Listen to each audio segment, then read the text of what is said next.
I get waxed. Ooh, where? Where? Brazilians. Ooh, What? Ooh. Not you be having them legs to the moon. You No, I don't have to never.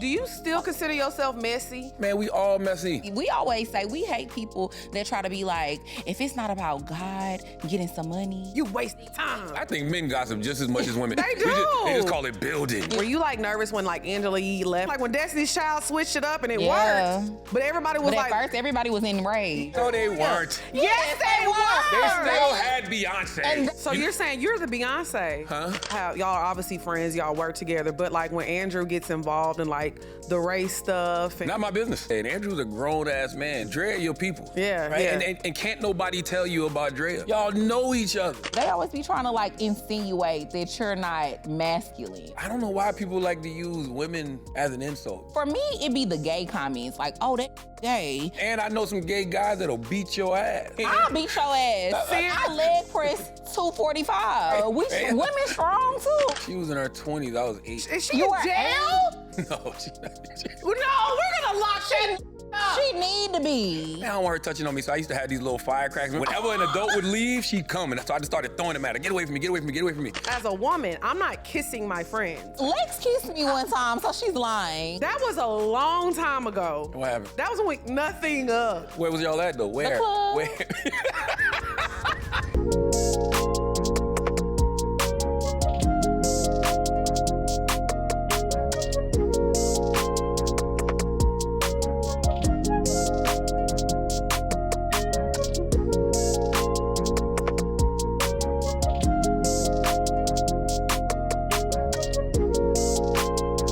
What's up, y'all? It's your girl, LexP. And it's your girl, Drea Nicole. And you are tuned in to another episode of Poor Mind. Where a drunk mind speaks sober thoughts. We got a guest today. We got a guest today. Hey. Yes, so we have a very special guest in the building today. We have media icon, entrepreneur, author, radio personality. The list just goes on, and we affectionately call him Uncle Batty.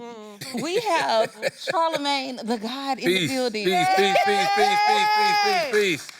How y'all feeling? What's up? Charlamagne. Charlamagne. Yes. Happy to be here. I like doing podcasts that I actually enjoy. Yeah. you. You know what I mean? Podcasts that I watch when I'm just doing nothing. Yeah. Yep. Now, you know, like, when you go and sit on somebody's platform, that's like like, we have solidified that we are, you know, in the building. Y'all now. been, come on, man. But Poor what I'm Mind's heavy out saying here. is you are like now. the cream of the crop of like Yeah. doing this media stuff. Like having a syndicated radio show is like Yeah. the pinnacle The top of of the doing. top. Yeah, that's like the cream of the crop of doing Yeah. all this. We've been around a long time. Breakfast Club it'll be 15 years. Well, it's 15 years now, actually. That's Wow, amazing. that Yeah. is the long That is a time. run. 15 years. Okay, I want to talk to you a little bit about Black Effect. I want to talk about this because, you know. Can I ask y'all a question first? Yeah, go ahead. Why did y'all post-pill plan take 25 days? You know what? Mine only takes 2 weeks. Really? Yes. Why did it take 25 Okay, days? so I heard them talking beforehand. That's been on my mind. I'm like, why does your post-pill plan take 25 days? So this is actually my third time getting this pill, and it's Okay. a very You got a intense- chemical pill, by Yes, the way. we both got chemical pills. Like a month ago a few Yeah. weeks ago at this point. Okay. And yeah, so it's a very intense pill. Mhm. So they give you aftercare, and then they give you the products, and you can only use those products for 25 days. Got you. Yeah. got So you, that's got you, why got it you, got actually. you. I mean, it don't really. You're done peeling way before that, but they just want you to use the product. You use like Destiny and all of that stuff like that? No. So I think the thing about it is when you first get the pill, you have the big pill for a week. Yep. And then after that, you're like flaking and peeling a lot Yeah. because you're using retinol while you're peeling. So, you know, retinol dries your skin out and it's just Yeah. a lot going on. So I feel like the first 2 weeks are really like, it's a lot going on with your skin. And then using retinol while you're getting a pill is a lot for your skin. Yeah, see, I've been getting pills for the past decade. Yeah. So- Now, you no. know they said you They was used to say bleaching. you was bleaching, but they said that about us too when we got Because pills and I stuff think before. it does naturally fade your skin complexion Yeah. a little Yeah. bit when you first start doing Yeah. The it. hyperpigmentation. Yeah, but it all comes back. But that's what I had. I had hyperpigmentation. Yeah. Okay, Yeah. and you got it cleared Your skin up. look nice. Well- so which pill you get? I don't know, you know. I don't know which one I get now. It's a lot of different Yeah, ones. it's not as intense as it was a decade ago. Salute to Dr. Natasha Sandy. So my Yeah. skin was good. I had over the holidays. I drank some dairy though, so I might have like a little pimple or something. I know Okay. that's right. But I was just wondering, 25 days for a post pill plan is a long time. It Yeah, is. we can't wear makeup. We can't, yeah. This is the That's first why time we we've don't done have an makeup on. episode without makeup in years. Long time. We be Years. liking to be glammed up. Well, I can't tell y'all look good. Thank you. Yes. Thank you. You know what I'm saying? Well, again, back to the Black Effect. Yes. Because I know a lot of people ask us all the time, like, how to start a podcast and what we need to do. And I don't think there's a blueprint for this. But for the people watching that would like to be, a part of that network, kind of like explain what it is and how somebody would pitch their podcast to be a part of your network. What you just said is very key. There is no one way to do it. Yeah. I think that you see so many different people in this space, having a certain level of success, and everybody thinks it's like one way to get to, that success. And it's not. Like, the way y'all did it is probably different than, Mandy and Weezy did. Yeah. Yeah. The way that, Joe Budden does it is different than somebody like Andrew Schultz and Flagrant. But, the key to a successful podcast is literally just having something to say. Yeah. And not only having something to say, being willing to do it consistently when you're not making no motherfucking money for it. Facts. You know say what that I'm all the time. Because everybody thinks that, there's just bag of cash that just drops in your lap as Right. soon as you start a podcast. How long y'all been doing Poor Minds? Since 2018. 2018, so that's what, like 7 years. almost 7 years. Do you realize that there's data that actually shows most people when they start a podcast, 44% of all podcasts don't last past 3 episodes. That's crazy. 3? 3. You didn't even try, bitch. 3, exactly. Because it's the consistency that kills Yes, people. and you start having actual success around year 6 or 7. Yeah. So when I look at y'all, it seems like y'all right on schedule. Yeah. To You me. just gotta No. stay the course. You got to stay the course. You know what podcast surprised me that they've lasted this long and they're actually seeing a lot of success? Oh. Reasonably Shady. Really? Why? I just, when people do podcasts that are friends together, they just don't work out. Yeah. And they always break up, they always fight. But I was watching. You trying to tell Drea What? something? I mean, Hell no. Hell no. We in this for The life. crazy thing about us, I feel like that's what makes us an anomaly because we've outlasted so many of our other counterparts. And we be having our issues too, but like Lex and I. I'll bring it to the pod.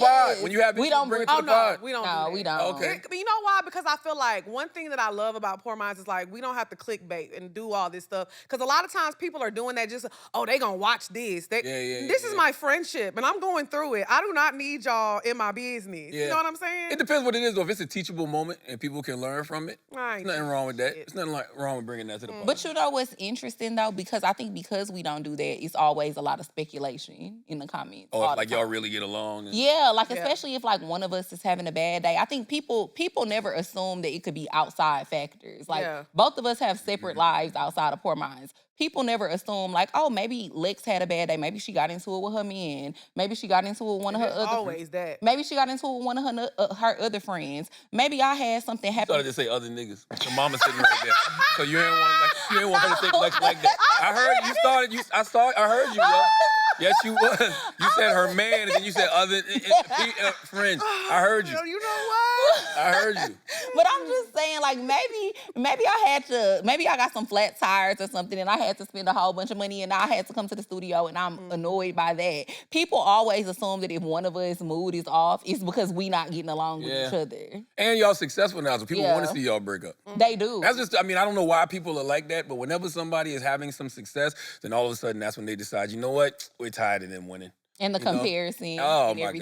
God. But yeah. y'all, I don't know why they compare y'all when y'all a duo. Y'all supposed to bring different things to the table. I That what agree. makes it Duality is what makes it interesting. enjoyable. That's the beauty of it. I can be watching this podcast, Lex over there saying something wild and Drea just sitting there calm, and you don't know whether she judging Lex, you know what I mean? She like this. Or she gonna agree with her? Like, you just don't know. All of that never makes the know. podcast intriguing. I have you a know? poker face. Oh my gosh. But I do want to ask you another question about Black Effect. So one thing that I really love about Black Effect is that I feel like you give a lot of opportunities to smaller Black creators. So with that being said, how do you decide what podcast you want to sign? Honestly, it's just about who we enjoy, you know what I mean? Or who might be bringing something to the marketplace that isn't necessarily out there. Because that goes back to what I said earlier, like, everybody wants to start a podcast, but do you actually have something to say? Right. Because I see a lot of people trying to be second-rate versions of what somebody else is already Absolutely. doing. Because when they see somebody having success in the space, they're like, well, maybe if I do that, then I can have some success too. No, we already got, that. Yeah. Show me what it is that you have. Because everybody has a unique story, man. Like, our DNA is completely different from everybody else on this planet for a reason. Like, every single thing you've gone through in your life, you've gone through for a reason. And that's your unique story. Tell me that. Like, if you like to bake cupcakes and you are considered the best cupcake baker in your town, Yeah. talk to me about that on your podcast. Because one day it might be Valentine's Day and I might want to, do a little razzle dazzle in the kitchen and cook some cupcakes for Bae. Right. So like, then I can tune into your podcast. Yeah. Give me that. Like, Yeah. and I think that, if you're doing that, I believe in investing in people early. Because like I said, it takes 6-7 years. At some point, I believe those folks will cut through. And I think that's a really good point that you made, because I think that's why a lot of people get discouraged initially, because they do think that in order for them to get signed to a Black Effect or even like a Spotify or something, I have to be a Poor Minds, I have to be an 85 South, I have to be a Horrible Decision.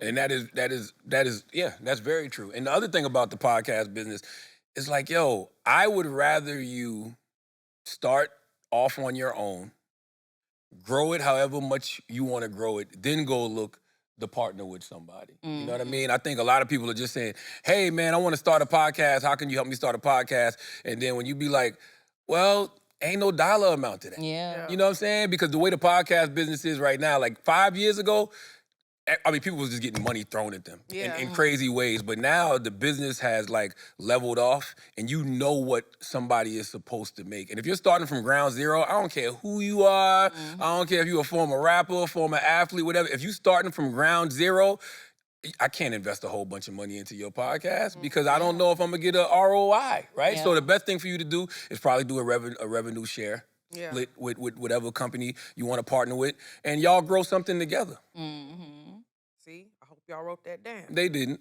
All They right. didn't. They didn't. Because, again, most people get discouraged after that first year or two when they not making no money. We didn't make money for years. We always talk about when we got that first $86 check. We were so happy. I was Couldn't tell us nothing. ecstatic. That's how I felt the first when we started Brilliant Idiots 13 years ago. Me and Andrew Schultz. We just started it because that's my homie, and we like to have conversations. But the first time we got an ad revenue check, I don't even know how much it was for. I was just Yeah. like, oh.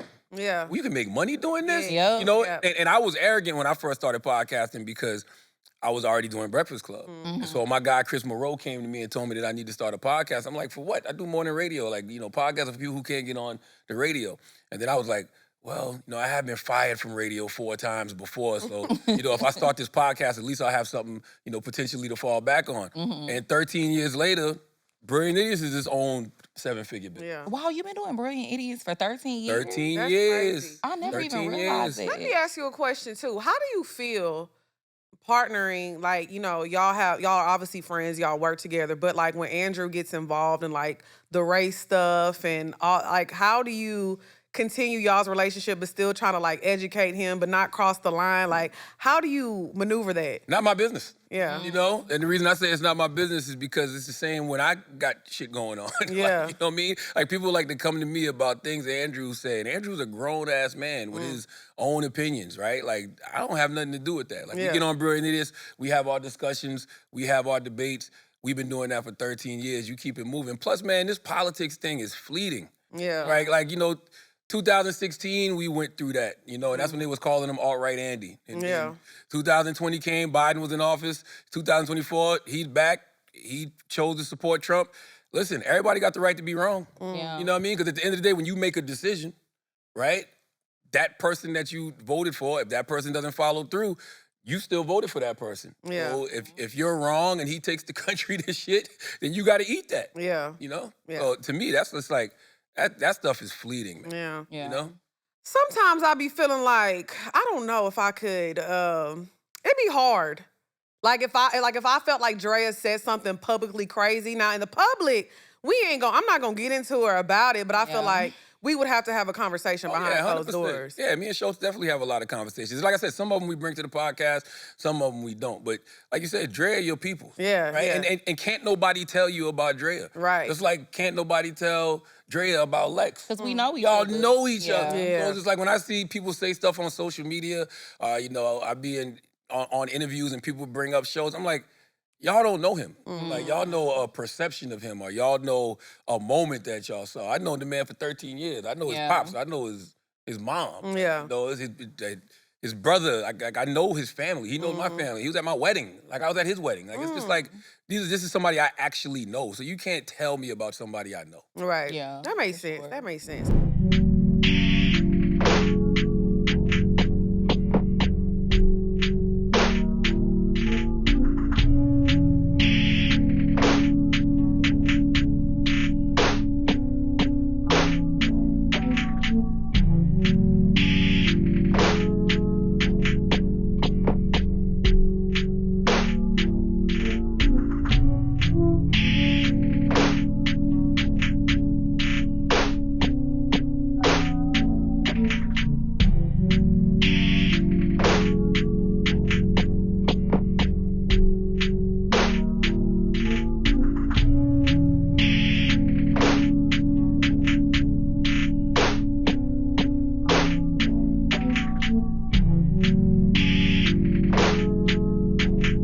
What's up, y'all? It's your girl LexP. And it's your girl, Drea, Nicole. Now, y'all know we love to keep that coochie clean, so we gonna tell y'all how much we love Salt XO. Now, I wasn't using this at first, I'm not gonna lie, but Drea put me on, and I am absolutely addicted. Yes, y'all know I love to have a squeaky clean cooch. Mm-hmm. So that's why I use Salt XO products. Y'all know I'm a gym girl. I be going to the gym. I be working out hard. Ain't be And hot. you know, after you work out, it be having that little twang on it. This gonna get you right. Yes. All you gotta do is use this. You put it in your hands. I like to use mine in my hands, and then I just, use my fingers, clean Get it in there out. good. Get in there real good, exactly. And then it definitely just makes your coochie feel like you have just stepped into a mint bath.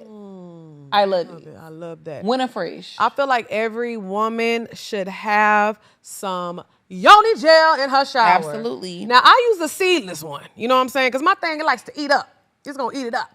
So I like a little seed. You know, I use no seeds, but I'm telling you, all jokes aside, every woman should have a vaginal wash in her shower, and I swear by Salt XO. But what we have done for y'all, if you're unsure and you want to try it, but you're like, I don't know about it, we got y'all a code. So what you're going to do is go to saltxo.com and use our code XOPourMinds, and you're going to get 15% off. I don't know about you, but that's a good discount. Absolutely. And also, if your coochie is a little sensitive, because I know some of my girls be having sensitive vaginas, she also has a sensitive wash as well. Yep. Saltxo.com. Use code XOPourMinds, 15% off. Get it clean. Don't say we never gave y'all nothing. Now, I want to talk about Breakfast Club, too, like the dynamic that y'all have. Because, like, Lauren wanted to come here today too. I love Lauren. Yeah, her and Jess are in Atlanta. We all came. We're all here for Oh, damn. We definitely should have had them on. Too. But she couldn't come though. She got to be somewhere, and she was asking would it be cutting it close if she came with me. Oh, yeah. well, shout out to our girls. Lauren. Because I do want to ask that, like, how was that when, Jess came in? Were you, like, nervous when, like, Angela Yee left and, like, who are we going to replace her with? Because it was kind of a revolving door for a second. That is a great question. Because, I mean, when something changes and it's so good, you be like, you know what I'm saying? Like when Destiny's Child switched it up and it worked, but everybody was But like, at first everybody was enraged. yes, they were like, where's Latavia and They Latoya? No, they weren't. Yes, they were. They still had Beyonce. And they was us. As long as you had Beyonce. No, but I'm saying though, we were gonna be fine. I was And you had upset. Kelly. You had Beyonce and Kelly. Y'all cut it out. we were there.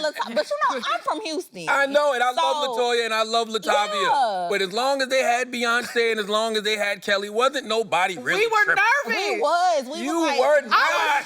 I was shaking in my K-Swiss. don't believe Yes, I was. Nervous. and Hold your up. Sketcher rollers. Yes. What were y'all nervous about in that situation? Because I was like, We is didn't this know. the end? Was Michelle gonna be a good fit? We weren't. I mean, we didn't know. Hold but on, she man. ended up being an amazing fit. Yes, I'm not. Listen, I'm not disrespecting any of these ladies when I say this. When Latoya and Latavia left, y'all telling me y'all thought it was the end of Destiny. We did. Yes. We did. Yes. Wow. You That's remember good that? days, yeah. Because it was Because so Beyonce like hadn't even went solo yet. But you could look at them and we see didn't know that Beyonce was not Beyonce yet. He was.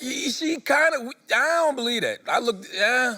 We look Beyonce and Kelly were always like the standouts. stars. Yes, They were. absolutely. But I think we're looking at it through the Cowboy Carter lenses of who Beyonce is now. Okay? We talking about 1990. Well, we talking about what? 2000, 2001 Yes. Beyonce. I remember. We knew she was special, but we didn't We know. did. We always knew she was Well, special. I didn't think it was the end of Destiny's Child. I was willing to see what they were going to do next. And then remember they had two because they got And then Michelle Farrah and came Farrah, and then she dropped off, and then it was just Michelle. Beyonce had to send her. We was like, luggage. what's going on? That was We God, send your though. luggage. God likes rhyme. DC3, DC4 wouldn't have worked. Yeah, They needed, it wasn't gonna work. It Nah. wasn't gonna work. But we were nervous. We were. Okay. So were you nervous when Angela Yee left and y'all were like, who is gonna be this third member? No, I wasn't. Mm.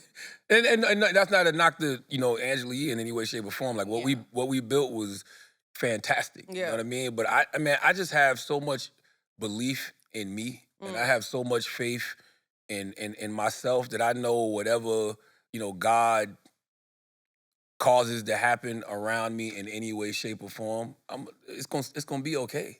So I never ever, got nervous at all because So you're saying you're the Beyonce? huh? Yep, that's what he said. Uncle What- Daddy. Well, hold on, what your mom said something. What your You don't mom? got What she that say? name for nothing.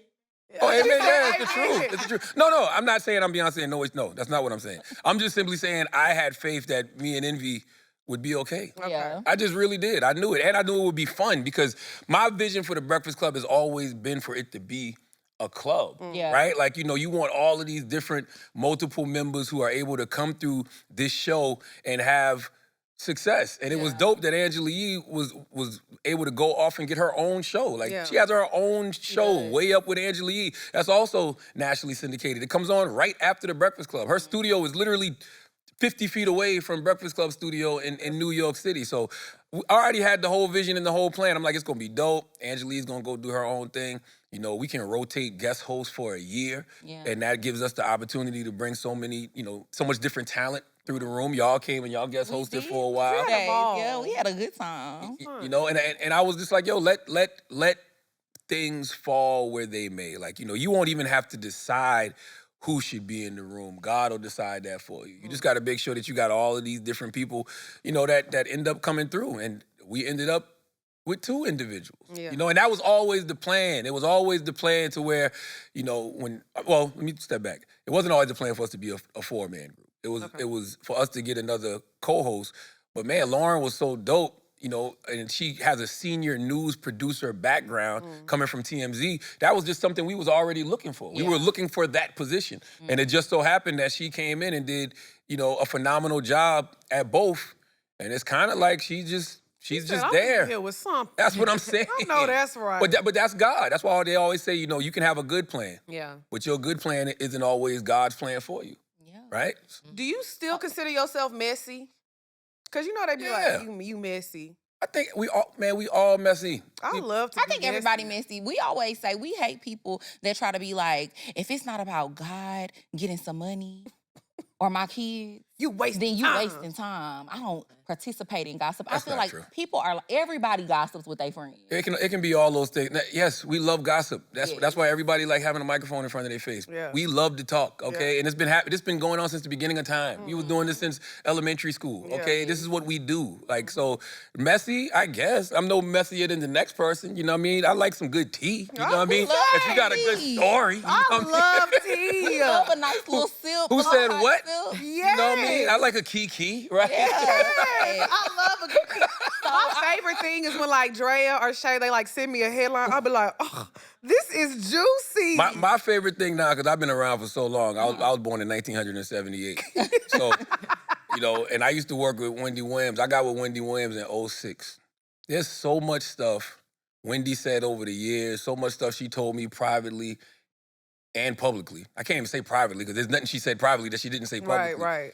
That I've seen come to fruition in this entertainment business. That's You know crazy. what I'm saying? It's like stuff from Clive Davis to Diddy, all of this stuff she been talking about. So that's the wildest thing to me because I'd be like, man, I've heard a lot of stories about this business. So what else is really true? And you know what? I think I said this I have another show called Love LexP, and I said this on Love LexP. I said, we need Wendy back to fight the crime that has been going on. Diddy was running amok. Why?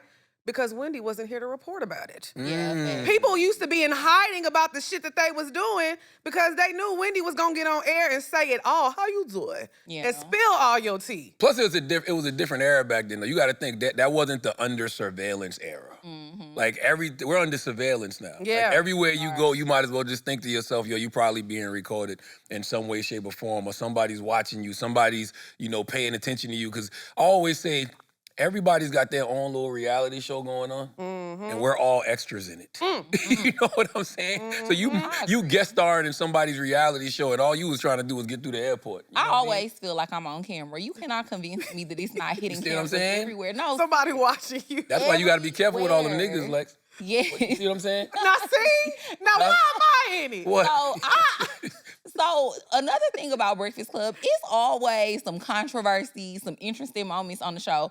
We have to touch on this because you just brought Wendy up. So we have to talk about one of the most recent interesting moments when you had Dame on the show. And he said Wendy Williams is your OG. She is, He though. said that as an insult, but we was over here too. Like, how is And that I an was insult? mad because I don't play about Wendy. But I'm a how Wendy is that an fan. insult? This is a media icon. This is a legend. If we're That's talking right. about people who was really doing their thing when she was at That's the right. top and she was in her prime, she was that girl. So how is that a bad thing for her to be your OG? And then also, I just want to touch on too, how you always just keep your composure in those type of situations, because I feel like that's what adds to making people even more Ooh, mad. he was Because stinky. you just be chilling and you just have a certain level of composure that I aspire to have. Stoicism. Plus, I've been in worse situations. Like, I've had guns pulled on me and been sitting there just like that. Yeah. You know, because the reality is, somebody got you, if you sitting in the backseat of a car and somebody pull a gun on you, nothing you can do in that Yeah. moment. It's like, oh, well. I'm begging for my life. No, I'm not doing that. I'm gonna do something. I'm begging. I'm gonna beg and like, plead. Whatever happens in this moment. But all I'm saying is I've been in worse environments. Yeah. I've been in worse My mama situations. talking about they'll still shoot you. That's true though. Even if you beg. That's right. If that's what's supposed to happen, it's supposed to happen. But I've been in worse situations. So somebody yelling, screaming, calling me gay, saying they want to fight. It's like, all right, okay, yeah, I've been in worse situations than that. What was the first part of that question you asked me? I was Talking asking, about Wendy being your yeah, OG. I was about Wendy being your OG. Wendy is my OG, and Wendy is a media icon. There's not too many people in black media who have had the success that Wendy has had. Like, and not even just on radio. I was just having this conversation. When you think about daytime television, and correct me if I'm wrong, I can't think of any black woman who's had a long of a run on TV as Wendy other than Oprah. Yeah, for sure. Right. Wendy was on for like, I think 14 years or A something long like that. time. And my daddy used to love, that's how I know men be a little messy. Because my daddy used to love, I'm telling you, my mama over there laughing because she know. My daddy used to love to watch Wendy Williams. And she used to be the one that used to be like, oh, he just loved to watch that show. He loved watching all that gossip and men. And no, nobody gossip. I think men gossip just as much as women. They They do. just call it building. Yeah. You know what I'm saying? Yeah. We building. You know what I mean? It's They like, love no. it. They love it. Y'all gossiping. They do. But Wendy is my OG. Like, she plucked me from South Carolina. I was in Columbia, South Carolina, doing radio. You know, Columbia's small. it is. Yeah. Very tiny. We had a show there Really? on our first tour. Was it our first or our second one? I think it was the second tour, yeah. Yeah. Y'all remember where? I don't What know what venue? venue it Oh, I was. don't Okay. remember where. I think it was a comedy club. Yeah. Back then we was doing comedy clubs. Okay. Yeah. Yeah, so I used to be posting content online. And, she was syndicated on the station that I was on. And so Hot 103.9 in Columbia, South Carolina, with Breakfast Club is on there now. And so I was just posting my content online, and she heard a couple of my interviews, and she actually reported on a couple of my interviews that I did. And so she knew who I was. So when she Yeah. came to the market, like, we just showed her that good Southern hospitality. We was picking her up. This is before Uber, so we was picking her up, taking her around, love getting her drinks, getting her weed, whatever she needed. I know And that's how right. we even We formed love a little the woman. relationship. So how is Wendy doing now? Like, I know y'all still keep in touch. I haven't talked to her since my birthday. My birthday was June of last year. Okay. I haven't talked to her. She called me on my birthday. I haven't spoken to her since then.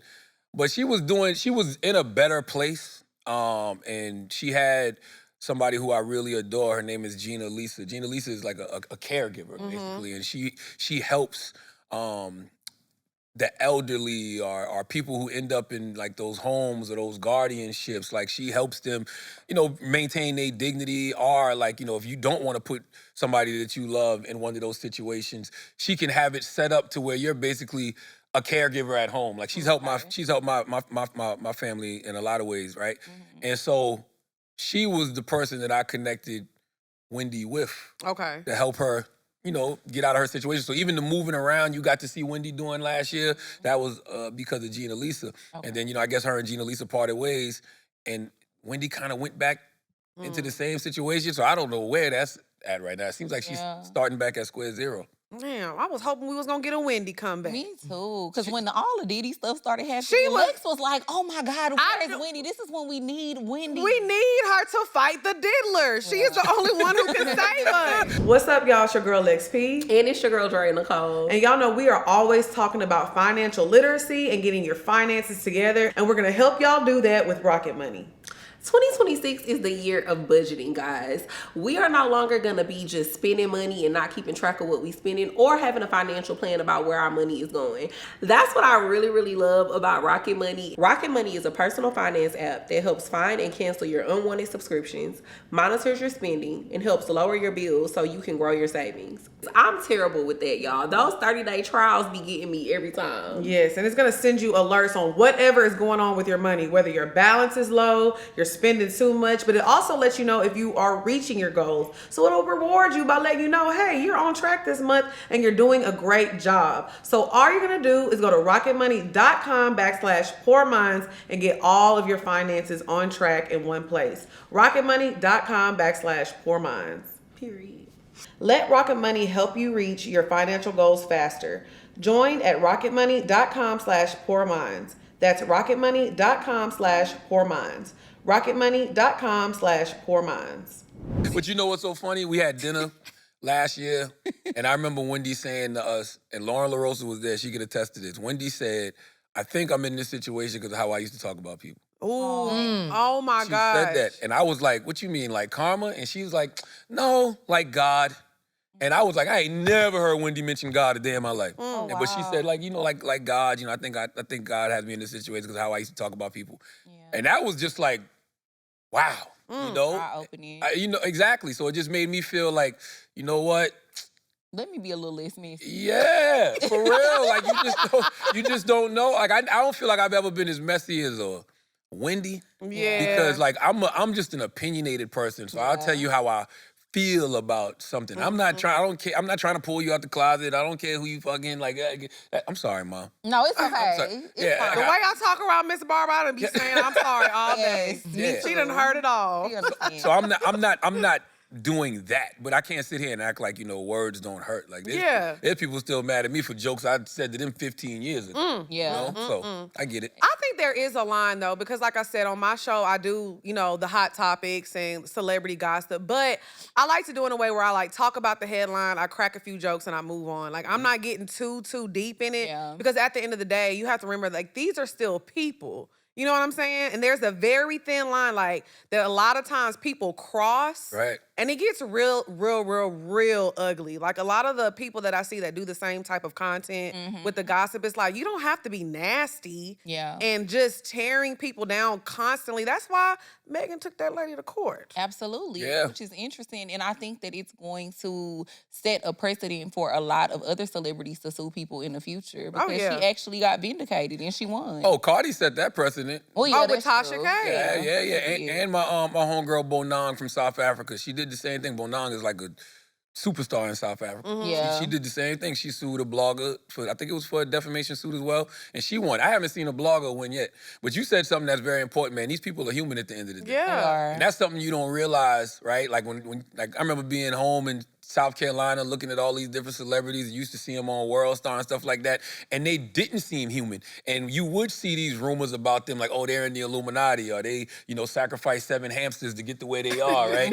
And you would be thinking in your mind like, yeah, these people must be doing something, evil to get to where they are. But that's only because you don't like the position you in. Yep. Nobody ever wants to admit that. Nobody ever wants to admit that jealousy and envy is a real thing. You don't even got to be a hating, jealous, envious person. It's just a natural feeling that you get when you see somebody in a position you dream of being in. And sometimes it can be so hard and so difficult where you at. You feel like you'll never get there. So you like, there's no possible way that person got there by Yep. just believing in God and, you know, working hard. Especially if they, at one point they were in a worse position than you currently. Ooh, So you'd be man. like, how did they crawl themselves out of there and I can't get out of this situation I'm in? Yeah. It's interesting. Exactly. So, you know, when two things are going to happen.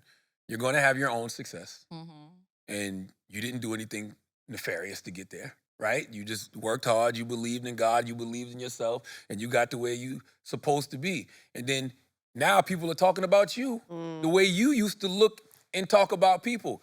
That will change your whole perspective. It'll give you a level of empathy, you know, for these individuals that you didn't have before. And you'll start to meet these people. And when you meet these people and you start actually talking to them and having conversations and seeing their family and seeing their parents and seeing their kids and like, oh, this just a brother or sister who came from like the same type of circumstances that I came from, who had a very unique talent, a unique skill set. They worked hard, they believed in God, and they got to where they supposed to be. Yeah. Sometimes it's really just that simple. Yeah. I think there's a way to like report on things and just like keep it cute. But I mean, I feel Keep it like lighthearted. this conversation is a very good segue into our first topic, which is the state of journalism. I wanted to ask y'all because, you know, I feel like it used to be a very clear difference between celebrity gossip and journalism, but social media has blurred those lines. Yeah. So do y'all think that the state of journalism is, I guess, altered, messed up now because anybody with a phone can break news? I think so. I always say this: if you come to Poor Minds or Love LexP for some serious hard down news, bitch, you already doing wrong. Why are you looking at LexP? Oh, let me see what's going on in the government today. Yeah. And you turn on Love LexP, you got some serious issues. Yeah. So yes, that line is blurred. I mean, it be people sometimes in my comments like, Lex, did you watch and this? No, I didn't. Yeah. The fuck? No, I didn't. I'm here to crack some jokes and be on my way. Now, do I have serious conversations about that with my friends and my family? Yes, absolutely, I do. But this is a place where we have a little drink and we have a good time. It's lighthearted banter. It's lighthearted banter. Now, I do understand that we have a large platform and we have the power to sway people here and there. But that's exactly what I don't want to do. Like, I'm not here to make life-altering decisions for you. You know what I'm saying? So I definitely think that line is blurred. People literally get on Twitter for their news. People ain't watching the news for real no more. And people who literally went to school for this and have degrees and, you know, political science degrees and, you know, can really talk about these things. No, they're like, well, I wonder what Drea think about this. I mean, facts. You know what I'm saying? But you know, the reason that, you know, people like yourselves connect with everyday people more than journalists, because I think sometimes these journalists, as you said, Lex, they go to school and they kind of just learn how to become robots. Yeah. They forget how to be human. Yeah. And so they're not like giving an opinion, which you're not supposed to do, I guess, if you're an actual news commentator. You are supposed to just deliver the facts. But if that's the case, you can't get mad at the people that other folks are genuinely connecting with because those people are human. Like, you know, they're expressing real human emotions in real time, especially in this social media era because of the X's and the Instagrams and the Facebooks and everybody can go live and everybody got a podcast. So people are expressing real genuine feelings in real time, and people are having connections to that. I see the news reporters get mad all the time. I see the journalists get mad all the time. I see the political pundits get mad all the time. It's not our fault you're not entertaining. It's not our fault that you've been around for so long that you decided to just be robotic about everything. And then I watch the political pundits. They just be so like tied to whatever party it is that they represent that they not speaking the way the people are speaking. I agree. I'm from Moncks Corner, South Carolina. I was home all last week in Charleston and Moncks Corner in Columbia. I'm we was there for trouble, you queen. see what I'm saying? I'm on my dirt road. Like, I'm minding my business. I'm talking to real people. So I don't ever lose that. So the conversations I have are from the perspectives of like what real people in the street are telling me, what real people are feeling. I think sometimes you can be so on your high horse as a journalist that you ain't been down to touch the people in a while, and you wonder why the people ain't connecting to you and why the people are gravitating towards, you know, just people that feel like human beings to them Right. and not journalists. Right. No, facts. I feel like people have to touch grass. I think that's the good balance that Lex and I have as well. We went to school and we have mass communications degrees, so we definitely know how to be journalists. But then we just regular everyday people, and we like to make it lighthearted and fun and speak about things in a way that the normal person can understand. I didn't go to college. Yeah. You know I what I'm know that's saying? right. I was selling crack. What? No, you wasn't. My crack card did not go off. I would have never But Charlamagne, guessed. I feel like you done said that before, and I always be thinking you capping. I was never 'Cause no. I cannot Hold on. imagine you selling I was crack. not no big time drug dealer in no way, shape, or form. I used to sell what you used to call quarter spoons, and it was 7 grams. You would pay $250, Okay. and you would get 7 grams of rock, and you would cut it up, and you would try to at least cut it to where you're doubling your money. So it'd be No, like that's right. $460, $480, something like Okay. that. So I was never no big time drug dealer. You was selling that work. You was in the kitchen cooking. Absolutely. No, I wasn't cooking. Oh, I was never like, you know how to No, cook no, no. crack? I could cook it on a spoon. What a I used skill. to cook it on a spoon. I couldn't You never ain't like. never going broke. Well, I it is know that's possible. right. But You can take But- it back to your roots if you ever need to. no, hell no. Something has really gone wrong in life if I have to go back to selling crack. But you know, I went Little crack.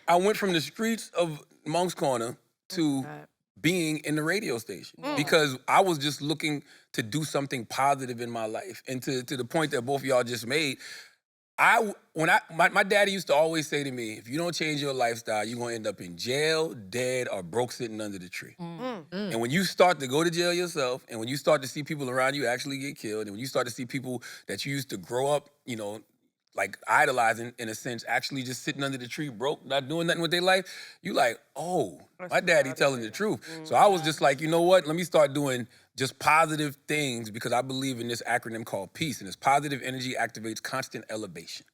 So I just wanted to do positive things. So I was working in the mall. I was working at a clothing store in the mall called Demo. I did telemarketing. I worked at a flower garden. I was just doing all of these You different sound hustles. like me. That is Drea, a hustle man. Word up. I was doing all these different hustles just because I did not want to go back, you know, to the street. And then I was, you know, like most young black men in the hood, I wanted to rap, right? 'Cause Yeah. the people who I You saw- was dropping You was bars? Can you sing? Oh my God, can you sing that show demo? We want to hear it. Do you remember a bar that you used to rap that was like, I don't killed remember, this? man. You I wasn't know it's serious a bar about that your you craft. wrote. What you mean you don't remember? No, you know why? Because I sucked. Okay. And I'm gonna tell you why I knew I sucked. I sucked because whenever I would go in the studio, I couldn't never catch the beat. Oh. And I had my mentor, his name is Dr. We Robert really Evans. twins. You tried to rap too? If I did, I probably couldn't catch the beat. She don't got a lot of rhythm. I don't Okay. have no rhythm. My mentor, Dr. Robert Evans, he owned the label. And I remember him just telling me one day, all right, listen, you suck, okay? But you got a good ear for talent, and you damn good at that radio. That's what Yeah. you need to focus on. So you're going to be an A&R for the label, right? Well, y'all remember, y'all don't even know what A&Rs are. Yeah. You're going to be an A&R for the label, and you're going to focus on radio. And that's what I did. So do you feel like in that moment you might have projected on Safari when he was rapping? And you was like, nah, that ain't No, I just know what whack rap sounds like. Oh. And because I used to do it, right? So, but my point, I used to get on the radio.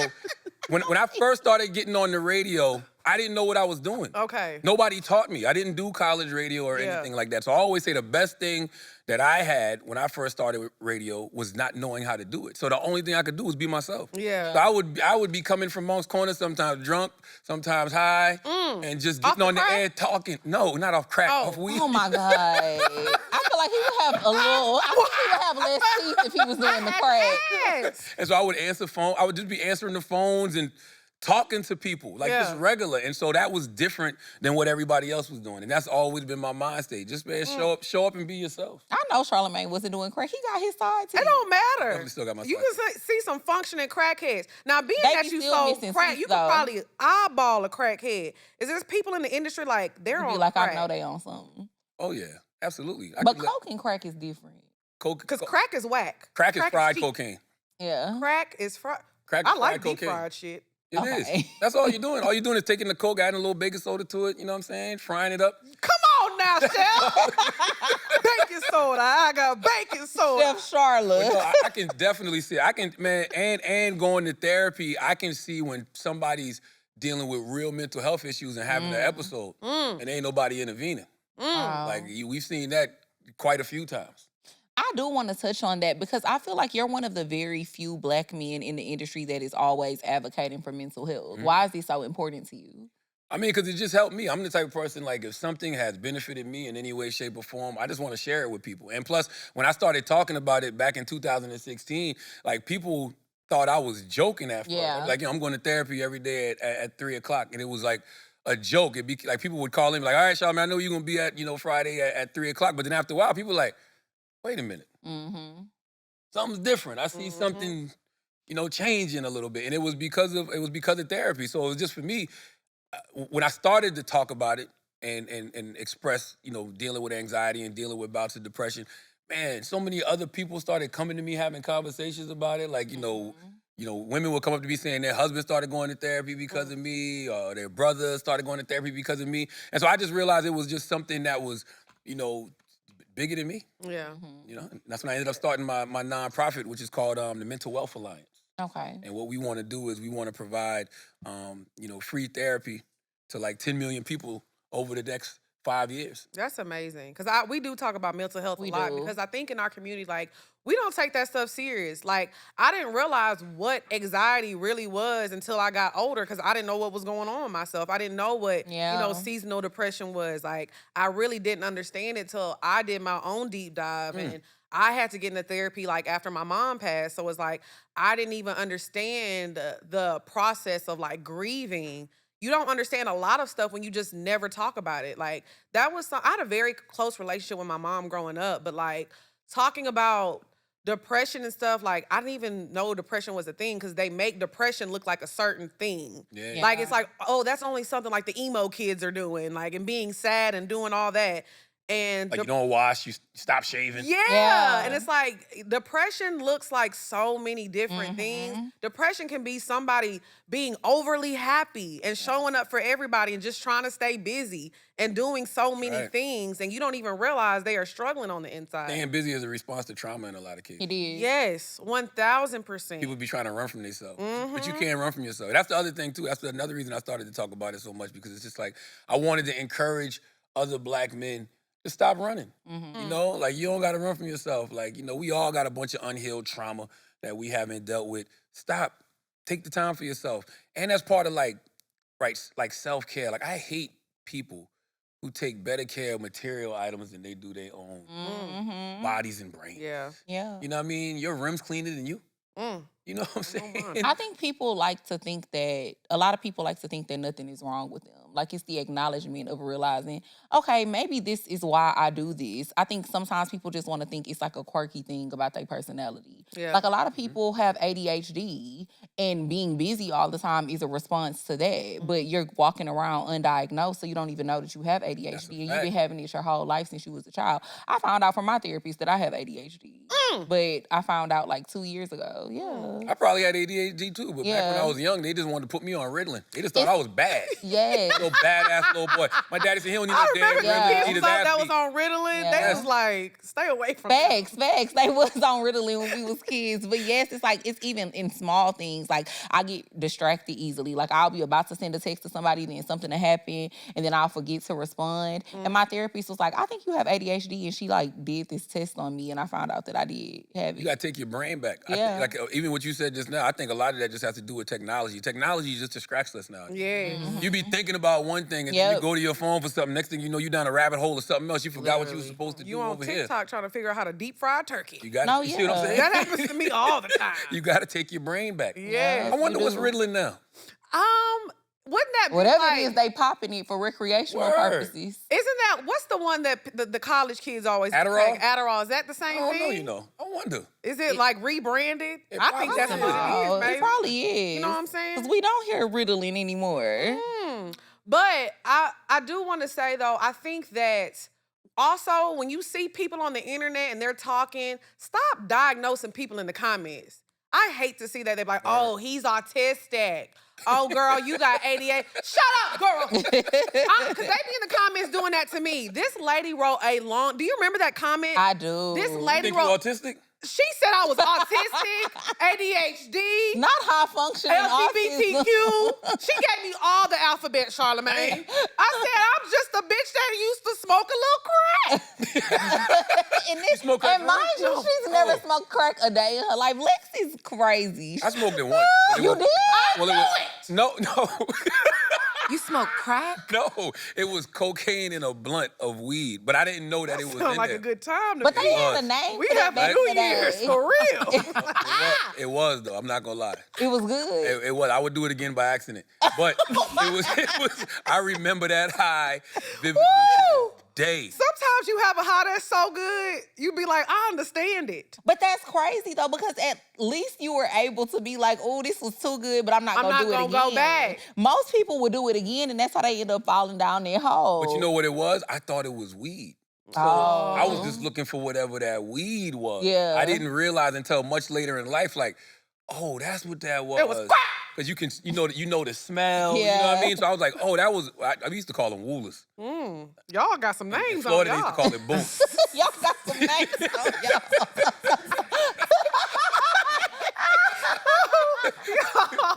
Okay, That needs to be the name of the episode, but yes. We got some names. Y'all got some names on y'all. Charlamagne, please. I'm so sorry. We were supposed to get to you a long Time ago. What are Okay. we drinking Oh today? shit! It's like Andy Cohen. Yes, we That's got a whole crazy. setup. Yeah. So for our guest today, Mr. Charlamagne Tha God, we're gonna spill the tea. That's what they've been doing. So we're gonna keep it warm for you. We have a tea. I know he likes green tea. So I want to kind of play into that. Y'all know I love to play in syrups. I made a tea syrup. So I have like some cardamom, some green tea, some vitamin C, a little bit of chamomile in there. I made that into a syrup, like a honey agave syrup. We added some tequila, some banana liqueur, and a little bit of lemon juice. And then this is served warm, or if you want to shake it up over ice, really good. But since it's cold outside, we're gonna keep it warm, like a little hot toddy. And then we garnished it with a dehydrated orange. So Love that. cheers to you. That sounds really, really got a real tasty. show. And I didn't even name it. a little sip of This that. is the Black Effect. Hey. We love I that. love that. Y'all, you ever Cheers. smoke crack? I will do it. What? No, you would. Cut it out. I like that. Well, from Chicago. I am from Chicago, but I would do anything once, and I'll do it on my No. deathbed. On my deathbed, like when No. I'm about to go out, just give me Give me that rock. Yeah. Why though? 'Cause There's a million things you should be thinking about when you're on your deathbed. Crack isn't one of them. Yeah, I don't know where my mind will go. I feel like it'll just like got- really out there the weed. Flying up with that Yeah, pipe in your hand. exactly. I ain't Smart mad at people it. learn from their own mistakes. Wise people learn from the mistakes of others. Facts. You see what crack is taking people. That's why I never wanted to smoke no you see what I'm crack. I saying? done Way seen out. too many. I had crackheads in my family. Oh, not you telling it all. I ain't say who it was. The only plus I think there is about crack is that I ain't seen a crackhead die yet. When I That's was a plus for me. man. Give me 3 of them. See, God maybe I'm damn. resurrected. No, for real, it be giving them come back. immunity. Now see, y'all ain't right. Well, this episode is being brought to y'all By by Taylor. Taylor Port. Shout out to our people at Taylor Port. That's why we over here cutting up. Y'all know what I keep in my cup. For New Year's Eve, we needed something light, sparkly, and perfect for a countdown toast. So we brought out the Rose Resolution Spritz. This spritz starts with Taylor Port for that sweet, rich base. Then we brighten it up with Rosé Prosecco, a little lemon zest, and a cute strawberry garnish. It's refreshing, it's uplifting, and it feels like exactly what you're supposed to sip while setting your resolutions or breaking a few. The Rose Resolution Spritz for toasting, manifesting, and stepping into the new year with the sparkle. And I shouldn't have drunk that champagne. I'm talking about immunity. I mean, if you making them Immortal, but they immune to dying. Oh, same thing. Yeah, that's what I thought you Same meant. thing. See, when you're from the South, you understand what a person meant. Yeah. I understand what you meant. Yeah, we know what you That's meant. dope, though. I like that touch over there. Yeah, okay, what we got? So, as y'all know, this is a Taylor Pour sponsored episode. So, y'all know we got to get into our pour decision of the week, which is basically where we just talk about something that we did this week that we was like, that wasn't really the greatest idea. Yeah. So, Lex, what was your pour decision this week? My poor decision this week was I had Friendsgiving at my house. You did. And we had a ball, right? Yes. Everything was good. Everything was fantastic. Mhm. Okay. We had Brussels sprouts. Drea made the green beans bussin'. We had mac and cheese. We had jerk chicken. We had the whole night. The whole spree. We had appetizers, hors d'oeuvres, deviled eggs. Yes. They was tearing them deviled eggs up, right? Me too. But I decided to start drinking, right? Before I started cooking the lamb chops. And I ain't never cooked no lamb chops before Yeah. Charlamagne. So I put them in the oven and I didn't cover them up. Damn. And they got tough as fucking the bottom of my feet, goddamn it. You could throw it through a window. Woo! Now, they were still eating them. They said they was good because they was seasoned. They was nice. They was. and Who was you seasoned. feeding them to? My friends. Nice. Women, other women? Oh, okay. I mean, I they thought it ate was a it. guy just lying. It just wasn't giving tender. No, it was Okay. women. You know what I'm saying? But now I know how to cook lamb chops because I learned. And I hope everybody at the house learned from my mistakes, like you said. So let me ask you a question. This is the New Year's episode, right? Mm-hmm. They're not gonna think it's crazy that you said you had Friendsgiving this week. They be like, damn, how long y'all gonna have Friendsgiving? Yeah, Lex, you shouldn't have said that. Well, you know what, goddamn it, we had Friendsgiving last month. Y'all know what the hell I meant. Y'all know we be recording in advance. Shut up, girl. And don't say nothing in the comments about it. Happy New Year. And Charlamagne gonna call it out too. They probably wouldn't even notice. No, they wouldn't know that. Y'all in here with all the New Year's Eve stuff.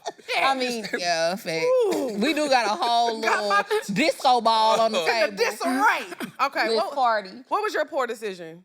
Either one of y'all. What's yours, Charlamagne?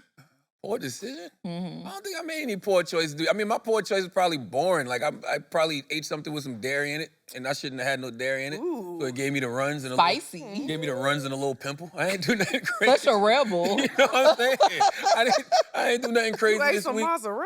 Ooh. I don't even know what it was.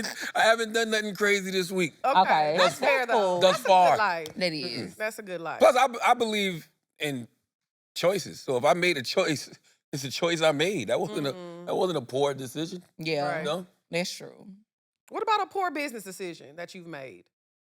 Oh, I've made tons of those. Yeah. Yeah, I mean that is the beauty of entrepreneurship. The beauty of entrepreneurship is everything not gonna hit. Like Right. I've thrown way more things against the wall than things that have actually stuck. You know, but I think people never want to tell you that part. They never want to tell you like, you know, all of the decisions they made that didn't go right as far as business. Like, you know, we had a dispensary in Newark, you know, last year. But you can't beat the open air market in Newark, you know? So it had to close down. Like that's the game, right? You know? But me and my wife own crystal franchises in South Carolina. Those are doing good. Right? So it's just like, you know, it's just either or. Like when you got a bunch of different hustles and you got a bunch of different, you know, revenue streams coming through, some gonna work, some won't. And you gotta be able to take the good with the bad. You win some, you lose some. That's what they say, and that's a fact.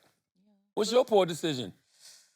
I My want to poor say that her mama sitting there. No, it really ain't nothing that bad, to be honest. My poor decision is, okay, I found out about this market out here in Atlanta that you could go to and you can get like vegetables and stuff chopped up that's already like ready for you to cook when you get ready to cook your Christmas dishes, your Thanksgiving dishes, whatever. So I found this place and I decided to go there the day before the holiday. And I stood in line for 45 minutes for some turkey wings. Why was that a poor decision? Because I shouldn't have waited to go the day before. I should have went like a few days before and it probably wouldn't have been as crazy because basically it's like multiple different meat markets in there and it's multiple different vegetable markets and produce markets or whatever. So it was only one stand that still had turkey wings and the line was outside the door. I had to wait in line 45 minutes for 6 turkey wings. Was the food worth it? It was worth I didn't it. have the turkey wings. My wings was busted. They did look nice and tender. They was real juicy. They Okay. was Shay had some. They was juicy. They was good. And this is my first time making turkey wings too. So I think it was, you know, it was for the greater good, but terrible decision. This is a great segment. But I think y'all should do it when y'all really made a poor decision. You don't think that was a That poor was No, decision? I don't think either one of y'all made poor Drinking decisions. while you're supposed to be cooking That's is a normal. poor decision. No. That's what everybody That is a does. poor They poured him a glass of decision. wine, drink. You know what I'm saying? You just was absent-minded. That wasn't that liquor that made you forget that lamb was in that oven. But it was a something poor else. decision. Nope, you started want me running to your talk about mouth. when I smoked crack. Yes, that's real poor decision. But she ain't do that Yes. for sweet. That is true. That is true. We moving That is on true. up. I'm doing a Coke Lace blunt next time. But Charlamagne, isn't that a good thing? That's a testament to our growth. We don't be making super poor decisions Not every no week. more. Not Yo, back in word up. 2018 when we first started this podcast. I'm telling you, I had to think about it too. Like, I'm like, nah, I don't really. That's what I'm I don't really saying. make more choices. You Not on purpose. Right. We living on the righteous path now. Yeah. You know That what was I'm the poorest saying? decision I made this week, honestly. Yeah. And we don't want to talk about the trials and tribulations of black people all the time. This is not a Tyler Perry movie. Damn. What Tyler Damn, Perry Tyler- movie you? Hey, I'm a Tyler Tyler never Perry. gonna cast us now. I love a Tyler Perry movie now. Y'all know I What's your love favorite Tyler. one? People be fronting on Tyler Perry like Tyler Perry. done got some- Acrimony, hands down. The drama Acrimony. with Taraji. Taraji Taraji. Henson. Remember when she held down that broke ass She nigga? said with Taraji P. Henson. Like, he got about 10 with Taraji P. Henson. Well, when she held down the broke ass nigga, and then all of a sudden, she finally left him, and then he got money and remarried. I don't think I saw that. And then she was like on the boat and was like trying to kill him, but they ended up shooting her and she died. No. Acrimony was tea. It was so good. I have a few actually. The Family That Prays. Diary of a Mad Black Woman. Classic. Yeah. Classic. The Family, Family That That Prays. And then that one with that man where he said, ashtray, bitch. Woo! Whoa! A bar. Daddy's Girl is classic. What Daddy's was the Girl, name of it, yes. though? ashtray, I remember- Fall from grace. Fall from Grace. On Family That Prays, when she said, "My son is a Cartwright," I said, "You thought you ate that bitch." Only for that white man to leave her ass. Leave her high. He hot. Oh, that's the one with Sanaa Lathan? Yeah. Oh, yeah, that's classic. That's That's a classic. That's classic. classic. That's classic. Yeah. That's classic. What's your Daddy- favorite? Daddy's Girl with Idris Daddy- Elba. oh, okay. With Idris Yeah. Elba and Gabrielle Union. He was taking Gabrielle Union. Oh my God, man! When he When was when his whooping daughter, that man. oh my God! When his daughters like come this. over, yo, Idris killed that. Like you could feel the pain when his daughters come over and tell him what happened. He was like, God damn it, I gotta go back to jail because I got to kill you nigga right now. Like you saw him thinking about it and contemplating. He was like, I got to do it. I gotta go back to Yes. prison right now. Oh my God. But why would they put that as the background music? 'Cause it's for him like- whooping that man ass. I was born by the river. Yes. We A little thing. Why did they play that song? Don't know. Oh, because change is gonna come. Oh, change. Oh, yes, right. There you go. There you go. No, Lex is right. Because the whole neighborhood changed after that. You're right. You're absolutely right. You're absolutely right. I'm That was telling like when y'all. Nino Brown got shot in New Jack City. They finally took out the riffraff. I'm telling You're you. right. You're right. See You're their right. ass whooped You're right. sometimes. And you Right. know what? And I don't like the backlash that Tyler Perry gets because honestly, he does the same thing as what's his name, Ryan Murphy. That Oh. does all. They do the same Yeah. thing. Except Ryan Murphy just have him and Jean Paul Gaultier. That's the only difference. You know, this is how you know niggas ain't never satisfied. Let me tell you why. Because Tyler Perry literally does everything we say we want black people to do.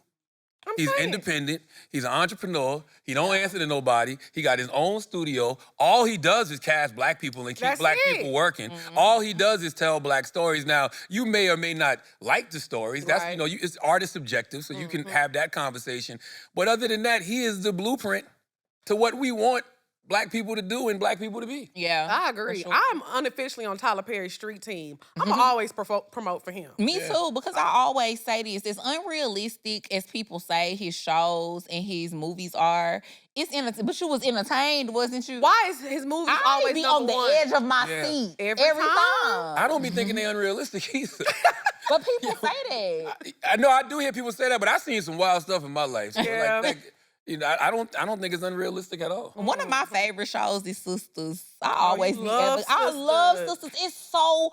It's so good because it's no way 4 bitches be going through all of this every week. They always going through something. But you gotta look at Sisters like a comedy. It is. Like, don't approach it like you watching a Yeah, drama. like something serious. If you approach it like you about to laugh, you gonna have a good goddamn time. What was the movie with Lance every Gross? week is some drama. What was the movie with Kim Kardashian in there and Lance Gross? Kim K was in the Tyler Perry movie? Yes, She was, but not with Lance. Temptation? Oh, it was Lance Temptation. Rose. Now that Temptation made me mad because it was like finally she gonna leave her boring ass husband for a fine ass rich ass man. We're gonna give him AIDS. You never like, seen come that on movie now. with Journey Smollett? Yeah, Smollett? Smollett, Smollett. Jussie I Smollett. knew what she meant. Smollett. I knew what she meant. I knew who she was talking Y'all- about. I knew what she meant. Y'all not be having Jussie's sister. Do you think Jussie did it? Did what? Okay. You know what I'm Lied? saying? Do you think he lied after watching the documentary? I thought I thought that when I first heard the story. None of that story. No, ever you know, added up the to me. only thing that made me, because I like to believe people who say they're victims, but when I was watching that documentary and he made it back to the house and that sandwich was intact and he was still able to eat his Subway sandwich, my investigative journalism went off. I respect them though. Yeah. You know why I respect them? I respect people who double, triple down on their their lies. You know what I'm saying? Like, Yeah, I'm gonna give up after I get caught. I'm like, you got me, bitch. You got me, bitch. I'm not. I'm gonna take it to the grave. I'm gonna keep lying. And if I done lied already, you might as well keep going. I respect it. And by the way, we know. Yeah. We just don't care. Damn. And that be the crazy thing about it sometimes. Like, we think people care more than they do. Like, man, we don't care. Man, grab a drink. We know you lied. Like, we don't give a damn. And they made a whole big thing out of it. I feel like It we was could have just so- Because he made a whole big thing He out of it. did. He did. It was so crazy. The documentary made y'all. I didn't watch the documentary. No, it didn't make me change my mind. I was just kind of like, it kind of confirmed like the holes in the story that I were questioning. It made me be like, this is why I was questioning it, and Yeah. it's still like you're kind of not You're telling lying. the truth. Yeah. You know what I'm saying? So He been getting some acting gigs lately though. He Good. came back from me because I Good. seen him on Amazon Prime. I said, oh, not Amazon. I mean, he didn't hurt nobody. I mean, the only person he hurt in that situation was himself. Yeah, So it's like, how you gonna cancel him because he did some stupid shit to himself? yeah. You know? he just knew he was finna be the next Brad Pitt. Okay. He said, "I'm coming. I'm coming out." I want the world to know. Okay, we're gonna move on to the topic- bed. no, we Oh, gotta you want to do do the topic- second? Okay, yeah. go ahead. Okay, so for topic number 2, because I feel like this is funny because we talked about it a little bit earlier in the episode. And I feel like people do always try to say this about you. They always be trying to like insinuate that you're not masculine or that you are very feminine. So I wanted to talk about the crisis of fragile masculinity. Why these days are men so afraid of being called feminine, or do they think, I guess they think that certain things that they do will make them look like they're not a man.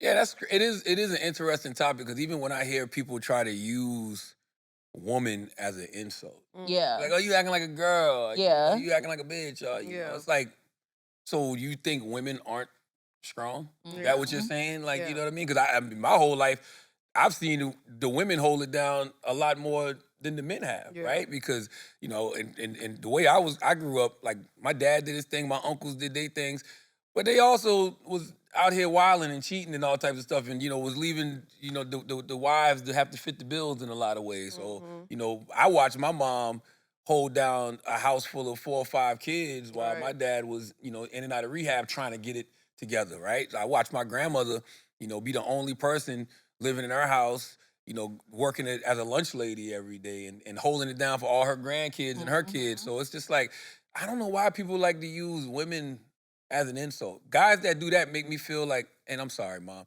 they like pussy but don't like women. Yeah. That's true. You know? I've really noticed that. Like, they just don't like women. They don't look at us like people.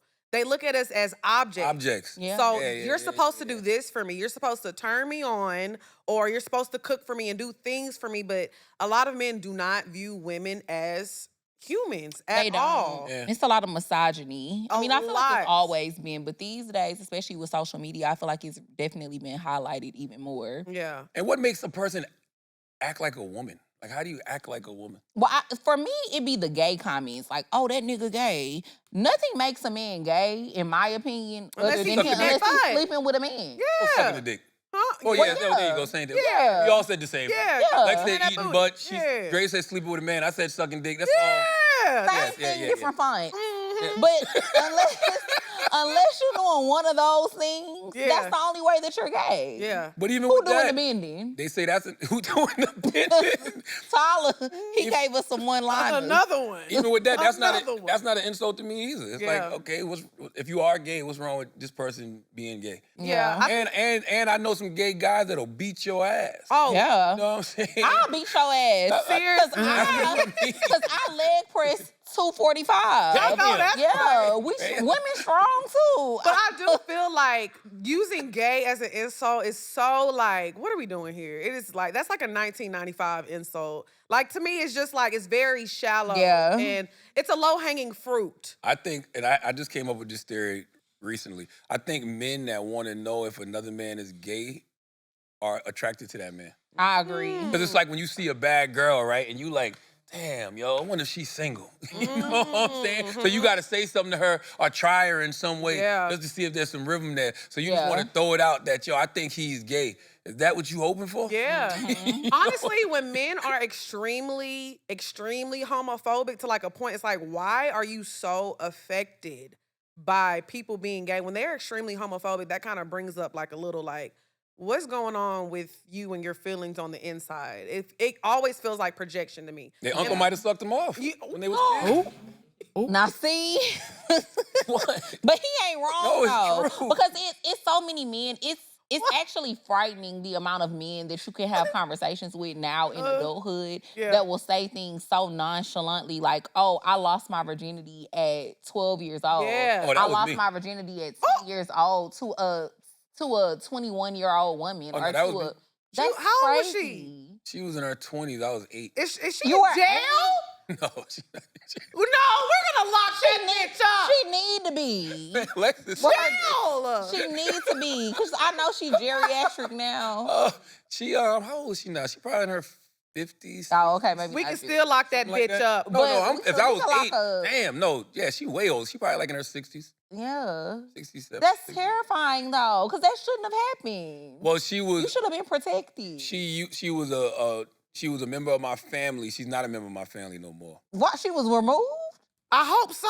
It was a divorce. Oh, okay. Yeah. She was. You know they be saying twice removed. I used to actually say exactly what she was, but nowadays lawsuits be so crazy. I don't Yeah. even want to but she used to be married into my family, and then she got divorced. And she used to let me suck her breast, and she used to Oh my give me God. fellatio. That's But horrifying it though. is, at 8 years I old. was 8 years old. And the crazy thing about it is when you're a young man, you enjoy it. Yeah. So it's kind of confusing. But then you like, man, I don't want her touching on me. So I used to have these little firecrackers. Remember the little firecrackers you used to throw and it used to pop? So I remember sitting on my grandma's That was- porch, and whenever an adult would leave, she'd come. And so I just started throwing them at her. Get away from me, get away from me, get away from me. And That's kind of sad though. That You have to use is. fireworks to protect yourself. I'm trying not to laugh, only because I'm imagining him throwing them. No, at I used to me. throw 'em at her. Fighting for his life. Yeah. I told myself that the reason I didn't want her to do it is because I didn't like the smell of her Jerry curl. She had a Jerry curl? Had a This was Jerry the curl. 80s. Jesus. This was like 87, 88. Yeah. But honestly, all Let jokes her aside, soul how did that glow. affect you? Like once you became older, like do you feel like it had? It made me a people pleaser, and the reason it made me a people pleaser is because when I made her stop, she started like calling me ugly. So she'd be like, "Oh, you ugly, you got a big nose," and she to the point where she would tell my grandma, "His nose is swollen. Look at his nose." And so my grandma would put like this cream on my nose, right? Oh my God! Shut the fuck up. No, but I'm still thinking about the. This is trauma. not trying to segue into another topic, because that is a very serious topic Yes, that I it think we is. don't never touch on. Is a lot of the time Black men in our community and how they were like molested as Yeah. kids. We didn't realize it was that, but also that too, like growing up in Black families and like your older people in your family trying to make you think that stuff was like wrong with like your skin tone, your Yeah. nose. Oh, yeah, Yeah. absolutely. Because I remember, and I've talked about this Yes, before you on the have. show, my best friend, her grandma, when we were growing up, like in high school, in the summertime, you know, you get a tan and stuff. So in the summer, we would get a little darker, and she would be like, y'all need to go bathe in Epsom salt Damn. and scrub y'all stuff. Damn. As if that's gonna like scrub the brown off. But mind you, her whole family was like light skinned, and she was probably like the darkest person in the family. And then of course I'm her friend, I'm dark skinned too. So her grandma just used to be like, y'all need to go bathe in Epsom salt because y'all already borderline. That's She be like, y'all need to go bathe. Borderline? I grew up loving melanin. Yeah. You know, Yeah. and cheering when Nino Brown stabbed, the pretty motherfucker from the bank in the hand Yeah. in New Jack City. Like, that was always my experience. Yeah. That's Did a you lot. have experiences like that? Because even with my mom, she would always tell me like about her experiences growing up, because like 4 of them were dark skinned, right? Or three were dark skinned and then 3 were light skinned. So she would always tell me like the differences in the experiences that they experienced with their family members. You know what? I never experienced none of that. Like, even growing up with my friends, because obviously all my friends were white, I really did not see all this red bone, yellow bone, brown skin. I'm like, why? And people still to this day, she's not a yellow. She's red. Who, We you? are, no, just talking Oh. to people in general, like trying to categorize what we are by our skin. We're niggas. We're Black. I right. agree. I never heard that till I got to college, and I thought it was the craziest and weirdest thing. Like I Yeah. said, being around my family, like my aunts and my uncles are dark skinned. My mom was like, she was a little lighter, you know what I'm Yeah. saying? But I never like categorized people like that. You were just either Black or you weren't. So I think that that's crazy that still to this day. I saw a TikTok literally yesterday of this man just like going off like, y'all need to know the difference between red bone and yellow bone. Why? Why? We Why Black. what is When the white people Oh, that's a fact. Yes. That's how I be feeling about the Literally. Caribbean conversations. It's like, man, if you Jamaican and you from Atlanta and y'all both walking down the street, all the white man see is 2 black people. Yes, Yeah. that's it. That's it. So I just think that it's crazy that that conversation, that dynamic is still going on. Like, go ahead, Ty. She's My mom, God bless her soul, Yeah. used to make me wear bleaching cream. really Like I remember Wow. being like second, third grade, because I was always the darkest of my siblings. But Yeah. I remember being young and it used to burn. So I used to hate putting it on. And it wasn't until I got older that I realized like what it actually was. But she was trying to lighten my skin. What was it, Ambi? Natiola. Oh, I don't know. Ooh, And it used to come in a a on my booty. it used to come in a little jar, but it used to burn Oh, my your booty face. hole be a little dark. yeah. How y'all know? Cause you see it in the mirror. All you gotta do is bend over. Charlamagne, you ain't never looked at your booty hole.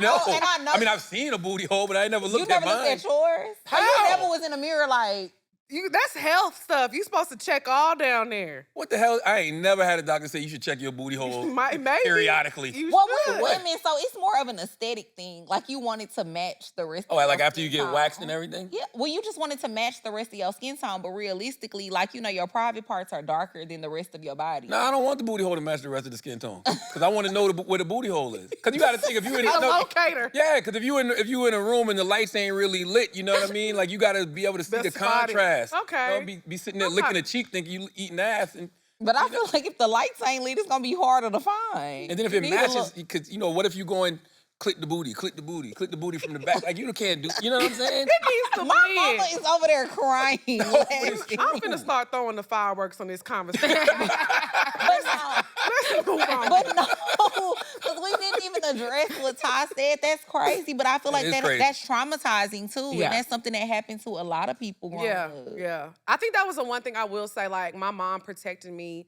a lot from growing up. Like, I didn't realize, because I actually did go through a lot with like racism in my But you grew up around a lot of white people. because I grew up around a lot of white people. But I give kudos to not only my mom, but my close friends, their parents as well, because they didn't play about me and they didn't Yeah. play that shit. Like, I was very blessed to have I don't want to say this, but like a certain type of white people that were around me that helped raise me. Like my best friend, Lindsay, shout out to Lindsay, her mom, Renee, she always just made me feel like a part of them. So I never really got that feeling different or separate till I moved to a big city and things like that. So I really didn't experience much until I got older and I realized, oh, this lady was mean to me and treating me like this because I was black. Like, I was very unaware and oblivious, like very ignorant to all that stuff that was So you grew up like it was more about class than race. I think it was a little bit mixed of both. See, because I grew up very, I won't say very wealthy, but I was blessed. I didn't have like an average house. I grew up in a very big house, pool in the backyard, that type of life, car when I turned 16, all that stuff. So I got treated a certain way because my family had money. You know what I'm saying? But it was still like, you still black though. Yeah. And I didn't realize that till I got older and I'm thinking of certain situations. I'm like, oh, she probably did this or she was treating me like this. And then not only was that, I was the little black girl getting invited to all the slumber parties because me and my friends, we were the popular ones. Yeah. They couldn't understand why their daughter wasn't there, but the little black girls at the slumber parties and things like that. So it's a lot of situations I look back on. I'm like, oh, this is what's going on. But like I said, all of my parents, all of my friends' parents, my homegirl Jasmine, her mom Susan, they were so protective of me. And I didn't realize that until I got older. You know what I'm saying? That's why I like that conversation because I feel like a lot of it is it's behavioral, right? Like I grew up on a dirt road and we were like in the middle, kind of all the way to the end. We were all the way to the end. We were the second to the last trailer, and then eventually house on the dirt road. So all the white people lived on this side. So it was like, my man Thomas, who's still my friend to this day, and his family lived over there. And there was another white family. We didn't really interact with them too much. But then all the black people lived on this side. But it was just all about class. Yeah. So like my dad and Thomas's stepdad, Jimbo, they literally would be the two guys drinking beer, minding their business, see the white guy drive by with the Confederate flag waving, and both of them would be like, look at them crackers. You understand what I'm saying? So Yeah. it wasn't about, just all white people are inherently racist or all white people are inherently white supremacists. It was just like, no, we are these black and white people who live here and we're poor. And then that's a whole other type of That's true. white person over here. And guess what? It was the black people who were more middle class and had Yep. means. They were a whole other type of black person, living over there. So to me, it's just all about behavior more Class, so yep. than, what we what we are. What your parents used to do? My mom, she worked for an oil and gas company. She worked for Conoco. So she was Ah. like higher up doing all that stuff. But also my dad passed when I was very young. So he left her like a whole bunch of money. So I was born in California. So after he passed and she got all that money, we moved back to Orange where she grew up at. What do you used to do? He worked for a gas company. He used to work for Shell. Oh, okay. So he was like, she moved back to Orange, like built us this big old house on like an acre of land. Cause when we first moved there was like no neighborhood. There was like no neighborhood really. So when we built the house, it was like, oh my gosh, who was this black lady that came back and like built this house? They probably thought y'all was selling crack. I know they thought we was selling crack. But yeah, like I said, I was really sheltered and I didn't realize it until I moved to Houston. Yeah, you didn't realize what it was like. I feel like I always grew up around that growing up. Because, I mean, I went to private school my whole life, but I seen the classism, Yeah. I seen like colorism, all of that stuff at a very young age. And then especially when I went to high school, because I went to high school in River Oaks in Houston, which is like the richest neighborhood in Houston. Yeah. And That's where Beyonce went? that's where Kelly Rowland went. Okay. She did. Kelly Rowland went to my high school. She went to Lamar. But yeah, so like even at my high school, I seen it. And it was just, I don't know, it was a lot. Like just realizing from a younger age how they treat us Yeah. differently. And especially because at my school, most of the black people that went there, none of us lived in the neighborhood. We were all transfers. So they already kind of looked at us like, y'all not supposed to be here. Why was you in private school your whole life? This is so interesting. I don't know, I think because my mom and my dad she wanted me to go to a Catholic school. Got you. So I went to Catholic school from pre-K 3 all the way through 8th grade. And then my mom actually wanted me to go to an all-girls Catholic school for high school. But I begged and pleaded. I was like, please let me go to public school, please. So she wanted me to go to a public school that was over by her job that she approved of because she worked in River Oaks. My mom is a nurse. So she used to work at Texas Children Pediatric Medical Group. And it was right over there by my school. And she was like, oh, yeah, you can go here because I'm not going to be that far. And I could drop you off every day. Got you. And it was hard to Catholic get funerals be long, huh? And my school was hard to get into, too, my high Some school. Catholic funerals. They be Oh, the long. Catholic funerals? What's the I feel funeral like got to do with Baptist school? funerals be longer than that. How we talk about a funeral when we was talking about school? Well, my bad. I just had to think about it. I'm like, damn, them funerals be long as hell. Actually, Catholic funerals be short, but we do have to do the rosary. Oh, that's the shit that be taking a long time. Yeah. God forgive me. But yeah. Ooh. But yeah. Get them out the So purgatory. I feel and like let's I've keep it seen pushing. both sides. Like I grew up around black people the majority of my life, like Yeah. from pre-K through 8th grade. But then when I went to high school, it was like shell shock, Super culture intense, shock. Yeah. Interesting. One thing about us, we don't get off topic. That's good, Facts, though. 'cause we were supposed to be talking about fragile masculinity. We ain't talking Oh, about that no we more. did, though, didn't we? a little bit. But we was also supposed to talk about why do men think showing affection to other men is gay. That's but all right. it's all right. Well, hold on now. Tell me what affection. Just define affection. Okay. Like hugging your friends, telling your friend you love him. Even with Yeah. sons, like men think that they shouldn't like love on their sons, Kiss hug their them, son. kiss them, tell them they love them. No, I don't agree with that. I believe you should do that. I don't think. Do men have a problem with that? Yeah. Yeah. Really? It was do. somebody that was in the blog. I think was it Tom Brady? I don't know. It was one Oh of them no, I remember. I think you talking about this was back in the day, but it was 42 Doug. Didn't? No, it wasn't 42 Doug. It was an athlete, like a high profile athlete, and he would like kiss his son or something. He kissed his son and they took a picture of it. And his son was like 12 or 13. They were like, why are you kissing your son? Lil Wayne kissed Birdman.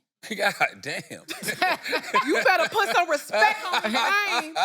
Now, he ain't rolling up in And here. then Lil Wayne got on the song and said, "Damn right, I kissed my daddy." He said that on one of his podcasts. Now, see, that's why I said define affection, because that's when I feel like it goes a little too far.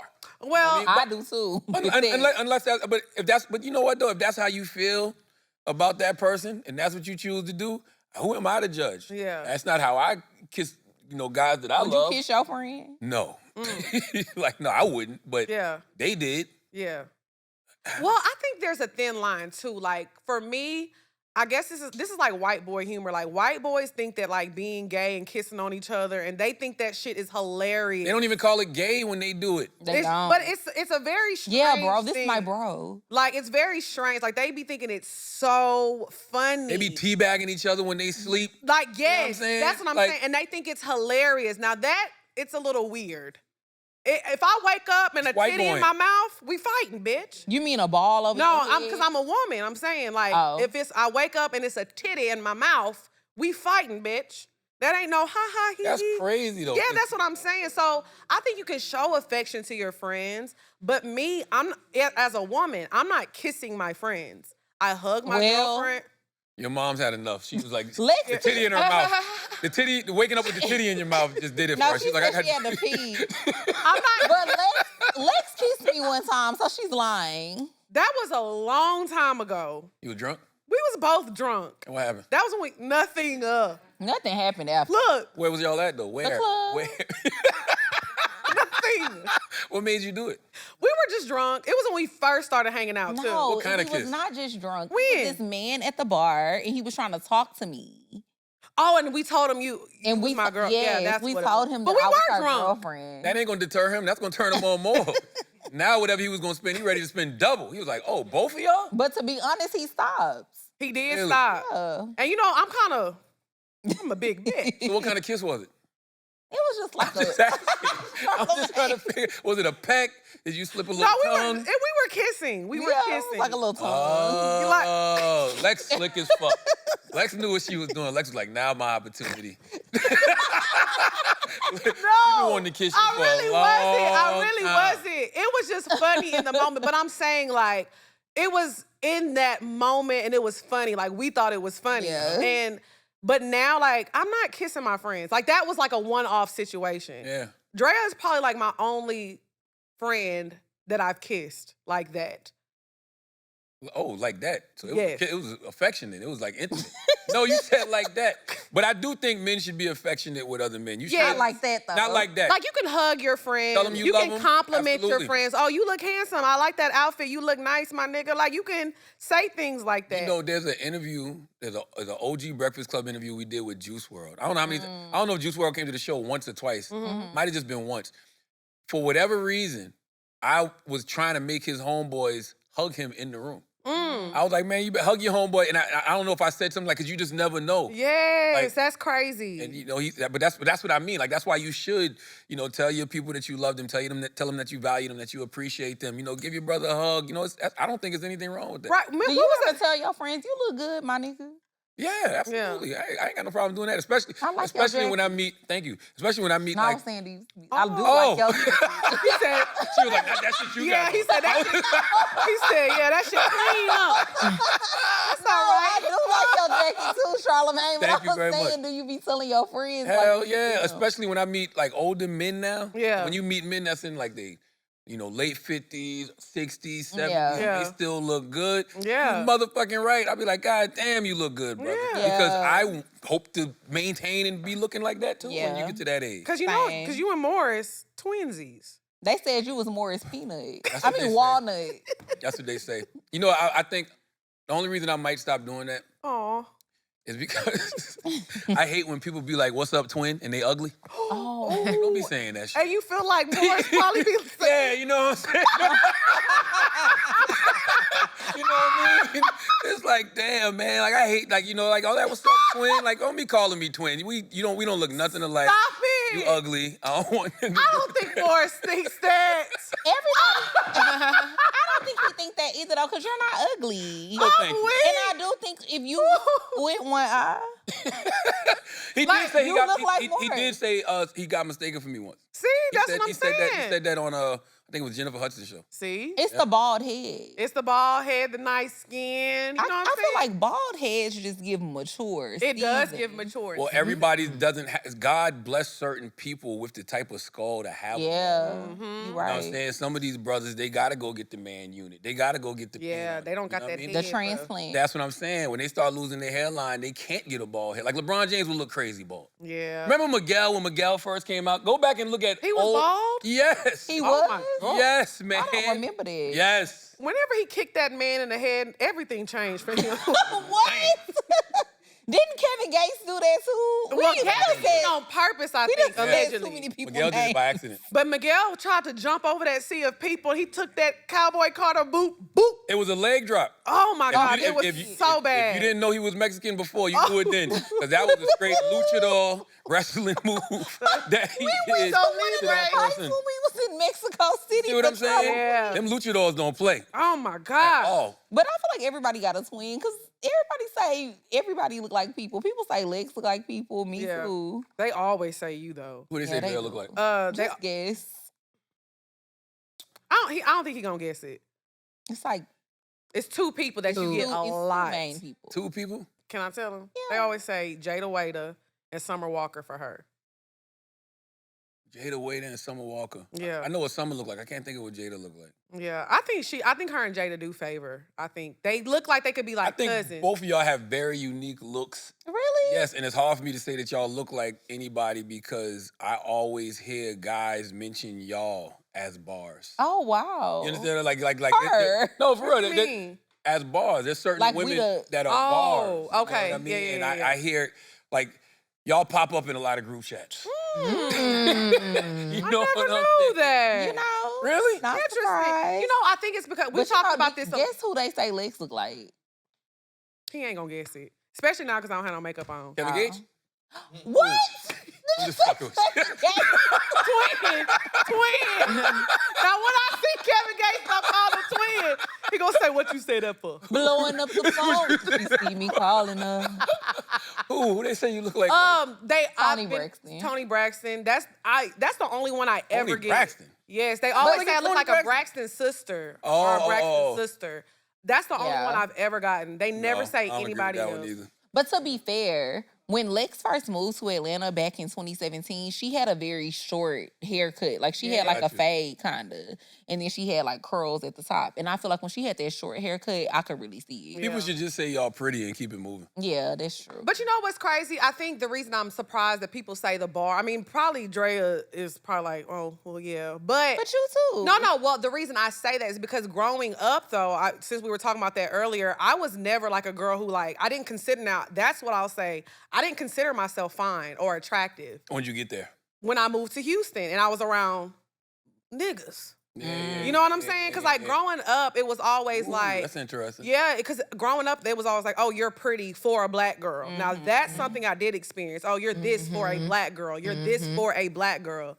And I'm like, what the hell does that mean? But you know what though? That just means you're pretty, and those white individuals, especially probably the men, just didn't know how to acknowledge a black woman being beautiful. Right, So right. they gotta say for a black. Like, what you mean for? Like, Right. Black So- people are beautiful. Exactly. So I always felt like, oh, all the white girls were like up here, and then it was like they made me feel like, oh, but when the black girls start, I guess I'm like right here. But then you got to Houston, which Then is I the got home to with all the Houston. baddies, and you Yeah, like, and I oh, was like, and I fit right on I'm in. competing. Word up. Yeah. Exactly. I was at the Exactly. I was the cream, but I floated to the You see top. what I'm Then you saying? float I was to the like, Absolutely. oh, okay. But I think that's where when I started getting confidence about myself too.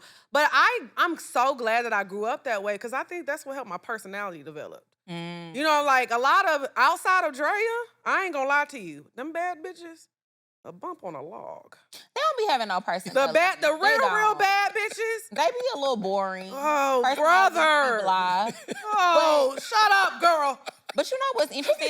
For real. I got that too growing up, even in the black community though. Yeah. Like people would always tell me, "Oh, you pretty for A dark skin girl. yeah, for a dark skin Ooh, girl." yeah. And like even So guys I dated would say that stuff to me when I was younger. Not so much now, but when I was younger, they would be like, "Man, you the only brown skin girl. You the only dark skin girl I ever dated because you just so fine." Like as if that was a compliment. Right. See, all I ever liked was Yeah. melanin. Yeah. You know what I'm saying? Yeah. Like you know, the Godiva chocolate goddesses. I Like, know that's right. what was that song Wu-Tang had ice cream when they say French vanilla butter pecan chocolate deluxe? Yeah. Like, I wanted the chocolate that deluxe. right. Getting a little bit out of our age. No, but it's true. I know, but I'm just saying I've always liked the dark skinned girls. Like no Yeah. disrespect to the light skinned girls, but they Right. Yeah. Right. they got a little pit bull to them. Okay. What? What? How? You know, you never seen them pretty pit bulls with the little the green green eyes? Oh my God. Just a little bit. Please. Like, our resident Mexican. Just a Oh my a God. little bit. I thought Shay was Mexican when she first. No. I am Why? pleased. That's funny. But yeah, that's why I say it's just interesting to me now. Cause like, of course, I know I'm beautiful. I know I'm attractive. Yeah. But I've always been the kind of person, like I approach people and I'm like, we gonna have a conversation. We gonna joke around. That's always been my first thing that I acknowledge about myself. So now when people are having these conversations like, oh, we rate Lex this and that. I'm never supposed to be in these baddies conversations at all. I never. But you a baddie though. I understand that, but I never wanted to be in the conversations is what I mean. And so what I was saying is, I feel like when you have once you have a certain body type, they're your ass automatic. get fat. Yeah, they're automatically gonna put you in that category. And I feel like we also have to be honest with ourselves about the type of pictures that we used to post back in the day. We have. I was thirst trapping. Yeah, Ooh, we were. We was. Real Thirst bad. trapping. We was. Yeah. You know, the thing about the bump on the log thing too. I think a lot of the reason a lot of pretty women don't have personalities is because they don't have to have them. Yeah. Because there is a such thing as pretty privilege. Yeah. Like there's a sense of entitlement that comes with women that are pretty. Like they just walk in the room and people like kind of naturally gravitate towards them and start catering to them. And I think that makes them not have to like ever really have a personality. I mean, that's if they for don't men want to. too. Like extremely is. fine men are like, oh my gosh, like they be the ones making TikToks and I can't. They do. I just can't. I think you need to be a little medium ugly as a man. Um, That's what my girl AJ always says that. You know, speak to Okay. AJ, from the We Talk Back podcast. She always says I really do. She says she like her men medium ugly. I Yeah. feel Me like you too. got to be a little medium ugly as a man. or just not care about your looks like that. No, I think you can care about your looks, but I just think you need to have like a little bit of medium ugly. Like Or a medium ugly personality. Because I Right. like cute niggas with a medium ugly personality. That's what I mean, like- you actually cute as fuck, but you think you ugly. Perfect. Yeah. Or you don't care Gotcha. about your looks like I mean, Perfect. you keep yourself up, but you being fine don't phase you. Yeah. Like you being fine, you're like, okay, whatever, who cares? no, Yeah. I look at it the other way. See, I'm medium ugly, so I like to keep myself up. Yeah. Yeah. But This is what y'all supposed to say you're not ugly. Oh, This for me, my self-esteem. yeah. God damn. we- But that's why I just said I don't think you medium ugly. Like I think you're handsome. Thank you That's why very when they much. say that you are handsome though. you are. That's why Thank you I think very the much. Morris Chestnut, Morris Walnut comparison is funny. Thank you. I need this. I got a long day. Got a long day in Atlanta. I need this. I'm not gonna lie. That's why when we were getting our chemical peels, we're like, we're gonna talk to him about that because I think that's one of the things that I think is attractive about you. Like you keep yourself up. You know how many men we done had sit on this couch, the blemishes, the dirty nails. Oh, the- Nails, manicure. yeah, like you gotta I get lo- manicure, pedicure. That's what I'm saying. Oh, It's yeah. very, very important that you keep yourself up as Clothes a man. fitting. I know you be getting your clothes tailored. Yes. I already know. I get waxed. Ooh, where? Where? Brazilians. What? Oh. Not you be having them legs to the moon. Do you No, I don't have to never. Lex? Oh, I don't never I have had to too throw my much legs Do you up. get the That's strip? Or No, do you I get get bald? clean. I Ooh. know that's I know right. that's That's true. right. Ooh. Rooted He said to I'm the bald I from like head that to though. I'm not toe. mad at that. No, it's good because you know why? Because the older I get, the hair down there just was getting rougher. Yeah. You know what I'm saying? And it just didn't look right and it just didn't feel right. And I'm like, Yeah. yo, this gotta go. I talked about this on the show. Yeah. I found a gray coochie hair. Oh my One Oh, I got those. I Yeah, yeah. found one time and I said it gets gray down there. That coochie strip. Oh, it's gonna stay waxed. Oh, it's wise. You got a Yeah, wise pum that pum. coochie It is wise. That coochie done learned a lot. It That been pum through pum a got some lot. wisdom. Yeah. You know yeah. what I mean? It's Speaking 34 of years pum old. now it's time To get into the bed. bow. The bed. A bow. The bed. Bow. Bow. Bow. Bow. Bow. Okay. And go per ahead. usual, Yep. y'all know this bed segment is brought to y'all by Salt XO. Y'all know we love Yeah. some Salt XO. I always say I have been using Salt XO for, at this point, probably about 4 years now. What's that, lube? It's gonna get you where you need to be. it's feminine wash, but you know, It men is can use feminine it. wash. The boys Oh, be using oh, it oh. too, so it's just Yeah. smell good. Got After you. you wax that booty hole and you Got just you. clean all it, it's gonna smell like your booty hole just took a mint. Oh. And it's know what gonna I'm make saying? it tingle too. Yep. Okay. If you like that. Yeah, that twerk wing gonna smell good. So what cause it do be funky a little bit. Twerk for win some is people. crazy. Yeah. It's twerk win and then it's the legging win. Like when Yeah. y'all wear leggings all day long, Ooh yeah. Oh, yeah. and you go home and take them off. Mm-hmm. We used to call them woof pants. Ooh, 'Cause yeah. when you take them off, it's like woof. Ooh. I can see that. But see, with Salt XO, you ain't gonna have no woof. Yep, And what I love about Salt XO is that they have so many different kinds of vaginal washes. So they have the sensitive wash, they have the seedless one, and then they have the non-seedless one as well. Personally, I love the seedless one. And I mean, I like both of them. I like to interchange them. But they're really, really good for your vagina. They're going to keep everything pH balanced. You know, you need to be balanced after you get off your period, after you have sex. And Salt XO is going to do that. Yeah, that gets it done. I love Salt XO. I keep it in my shower. And they got the travel size, too. They have the travel size too, so you know we don't leave home without it. Yeah, we're going to send you home with a little Salt XO, see how you like it. Okay. You know what I'm saying? TSA So you can give a testament for the boys. Yes. All right, so the bad topic today. You've interviewed a lot of people, you know, and I know a lot of times people will pull up their spouse or, you know, their partner will be with them. Have you ever seen a couple and just like wondered what their dynamic was in the bedroom? Or like, have you ever looked at a couple and be like, do y'all really be having sex? Like, there's no way that y'all be, you know what I'm saying? Just be curious about it. So today we're going to... Love to be a fly on the wall. A fly on the wall, anything. So we're going to name some couples. Okay.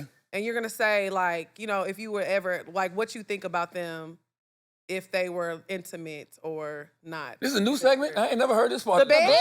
The bed? bed? Yeah, this is our sex topic. Charlamagne Charlamagne. Do you watch the You show? I do. listen to the pod? See, this is the bed topic. We always every talk week. Charlamagne. Okay. Since All right. 2018. Damn. Okay, yes. So, okay. But this particular sex... Well, this is a looking new at topic. Oh, This okay, is the okay, new- got we you, do a got new you, got you, topic got you, every got you. week. Okay, Yeah, got you, you know got what I'm got saying? Got you, got you. So, first, I'm gonna skip through some of these couples because we're not gonna. I'm gonna name a couple. Oprah and Stedman. I ain't What never y'all thought think? about Oprah and Stedman a day in my life. Never. No. You know what I think? I think people always think that Stedman be laying it down because Oprah just, you know. But I think it's the other way around. You think Oprah be I think taking him Oprah through lays it there? down, and that's why he's like, you know what? We don't have to get married. Yeah. I won't even So speak. interesting. I won't even do nothing. To me, they seem like a couple that just enjoys each other's conversation. You know what I'm saying? Like they like being around each other, like, you know, traveling together, things of Yeah. that nature. But they ain't necessarily like, you know, getting drunk, getting high, and like going at it. I don't think I that think it's the either. people you least suspect. Really? That's what I think, personally. I don't even think that it's like crazy like that, but I think Oprah probably is a little more dominant. That's all I mean. You think she be taking Yeah. him through there? What's Yeah. wrong with that though? Nothing, because I be taking niggas through there. That's actually what men want. Exactly. Like men want women to take charge. You know what I'm Yeah. saying? Remember They how you, do. that was that thing that always go viral, what you talking about parking the car? Oh, yeah. Oh! I want you. You ain't no leader, bro. That's what I'm saying. I need you to be the leader in the bedroom. Go be the Yeah. leader. You know what I'm Okay, saying? all right. Let me, like, I can probably start it off, but at some point, take the goddamn wheel. Yeah, you got to sometimes. Yeah. You have to. I don't mind that. Because men aren't mind readers. Yeah. They- And men really want to please women, and women know what it is they need to be pleased. So guide me, bruh. Yeah. have to I'm tell not them what mad you at like. that. I'm not mad I'm at not that. either. See? Who else we got, Drea? Whitney and Bobby. Ooh. Now, back when they had that reality show, I did used to be like, They had that wild crack sex. yeah. Crack Yeah. sex probably on another level. Yeah. It's giving Studio 54 in 1976. Good time was being had. Yeah, I ain't mad at it. I never thought about it, but that probably was, that's probably, was probably yeah, some- that's Now probably that's interesting. probably the crazy, you know, swinging across the bedroom, stopping for an intermission to have some rocks, and continuing on. You know what I'm saying? We don't give Bobby and Whitney enough credit for tearing down the veil that used to be up for celebrity. Yeah. You know what I'm saying? Because this generation may not realize it. There was a period where Bobby Brown was the biggest R&B star in the world, one of the biggest was. acts in the world. Period. This guy sold 5 million records off Don't Be Cruel. Like he was on the Ghostbusters 2 soundtrack. He was in Ghostbusters playing the custodian. Yeah. Whitney Houston was the biggest star in the world. So I mean, the only thing I could probably compare it to is like Chris Brown and Rihanna when they was Yeah. initially together, right? Right. So, but imagine Chris Brown and Rihanna having the success that they both went on to have in being together. Yeah. Yep. That's what Bobby and Whitney was. And like when they did the reality show and It stuff, was like, oh my gosh. people don't gotta be perfect no more. Yeah. Like you can be flawed, you know, you can just show up as yourself. And when Whitney called Wendy and cursed her out on the radio, it's like, damn, Whitney Houston curses? Yeah. Motherfucking right, she from Jersey, nigga. Like, so yes, they don't get enough credit for like, you know, Being pioneers. being pioneers and just tearing down that veil and just showing you that you can just be yourself as a Whitney celebrity. kind of read down in a nice, nasty way. Was it Diane Sawyer? Whitney Houston. Oh no, it was. It was Was it Diane Diane Sawyer. That's what she said. Crack was That's whack. Yeah, Lex. yeah. It was. She It said was crack my is girl. whack. She said, I don't do no crack. Crack is She whack. said crack is cheap. Crack is cheap. Yeah, Yes. cheap. That's what it was. Is what it was. Speaking of crackheads and crack sex, Krishan and Blueface. Yuck. Yeah, I ain't never thought about that. Yeah, Me I ain't neither. gonna I lie. don't think anybody have. I'm I've not never gonna, thought about Bluetooth. What you call him? Bluetooth. Why you call him Bluetooth? because it's blue, Blue in her and then tooth. The tooth. Ooh. I ain't never looked at his TV. She was You never seen missing a Krishan? tooth. Has the Oh, Chris. Oh, you mixed it.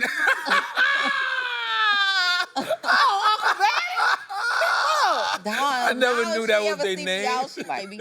Yeah, she can fight. Yeah, Krishan she can go. squabble now. I ain't can gonna go. have a tooth. She can squabble. go. But And- I'm not gonna lie, I've never thought about that either. I was honestly shocked when she, became pregnant and all that stuff going on. Cause I thought it was just like a thing for his show to promote. Cause Blueface, quiet as it's kept, he was the one that really brought the bad girl stuff back. Yeah. Before they had baddies and stuff, Blueface had like set up cameras in his house and had a whole bunch of girls move into this mansion. And that's what started all the reboot of the baddies. The stuff. baddies, yeah. And that's when the world was introduced to Krishan. So when they first got together, I just thought it was to promote his shit. Mm-hmm. So no, I'm not gonna lie, I've never thought about their dynamic in the bedroom. And he's a little thick now too. I just want the record to show I've never thought about none of these people's dynamics in the bedroom. But Okay. Until this we brought topic it is up. yes. It's interesting. Yeah. I have one for Lex. Okay. Tyler Perry and anyone.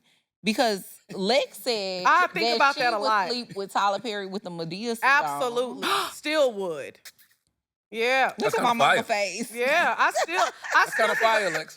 I still think about that a lot. Mm-hmm. That's kind of fire.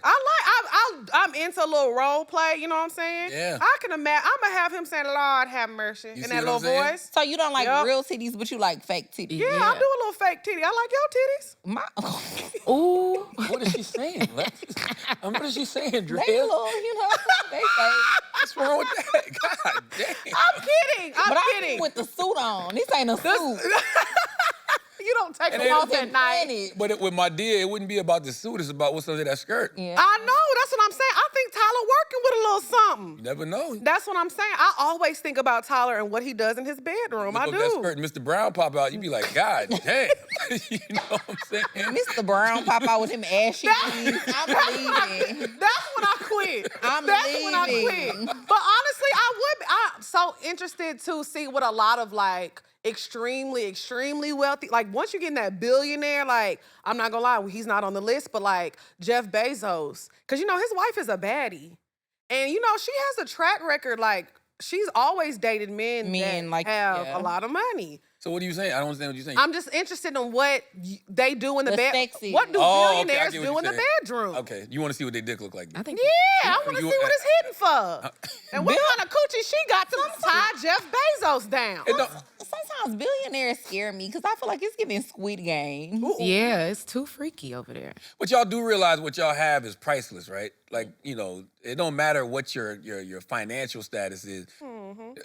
Men want a bad woman. That's know true. that's Men want the Yeah. poom poom. Like, Yep. it don't matter. Like, women don't even have to be in any financial status to bag a billionaire. That is true. That's Women true. just gotta show up and be Fine. fine. Yeah, because That's she got like what? She got 2 And baby have good daddies and 3 coochie. kids and still pull Jeff Bezos. It don't matter. Because she got a coochie. Yeah. And it's probably good. I know it's good. To bag a billionaire? Word to Why Beyonce. that Amazon Prime, bitch. Or he just want company. Like OG Kevin Lyles always talk about this. Kevin Lyles said to me a long time ago, he said, look, I can't tell you to get married, but find somebody to share your life experiences with. He told me this 14 years ago. He said, I know where your life is going. We all know what you're about to do. He said, find somebody to share your life experiences with. I think that's what these billionaires are really looking for, that companionship. I think that's success in general. I think that's all success is about, especially like, obviously we're nowhere near being billionaires, but just becoming more successful over the years. I think one of the main things that I just want in life is to find somebody that you can enjoy it with and experience it with, and that y'all are equally yoked. Yeah, and it's gonna be tough for y'all because It is. as y'all continue to have success, as y'all stars continue to grow, Yeah. guys are groupies too. So you're not gonna know who want to be with you because they actually like you, or who want to be with you just because they like the look that they get from being with, Drea and Lex. Or two, they be intimidated. Yeah, that too. You come across a lot of guys like that too, who it's like initially they like dating you or they want to date you because they're drawn to the light.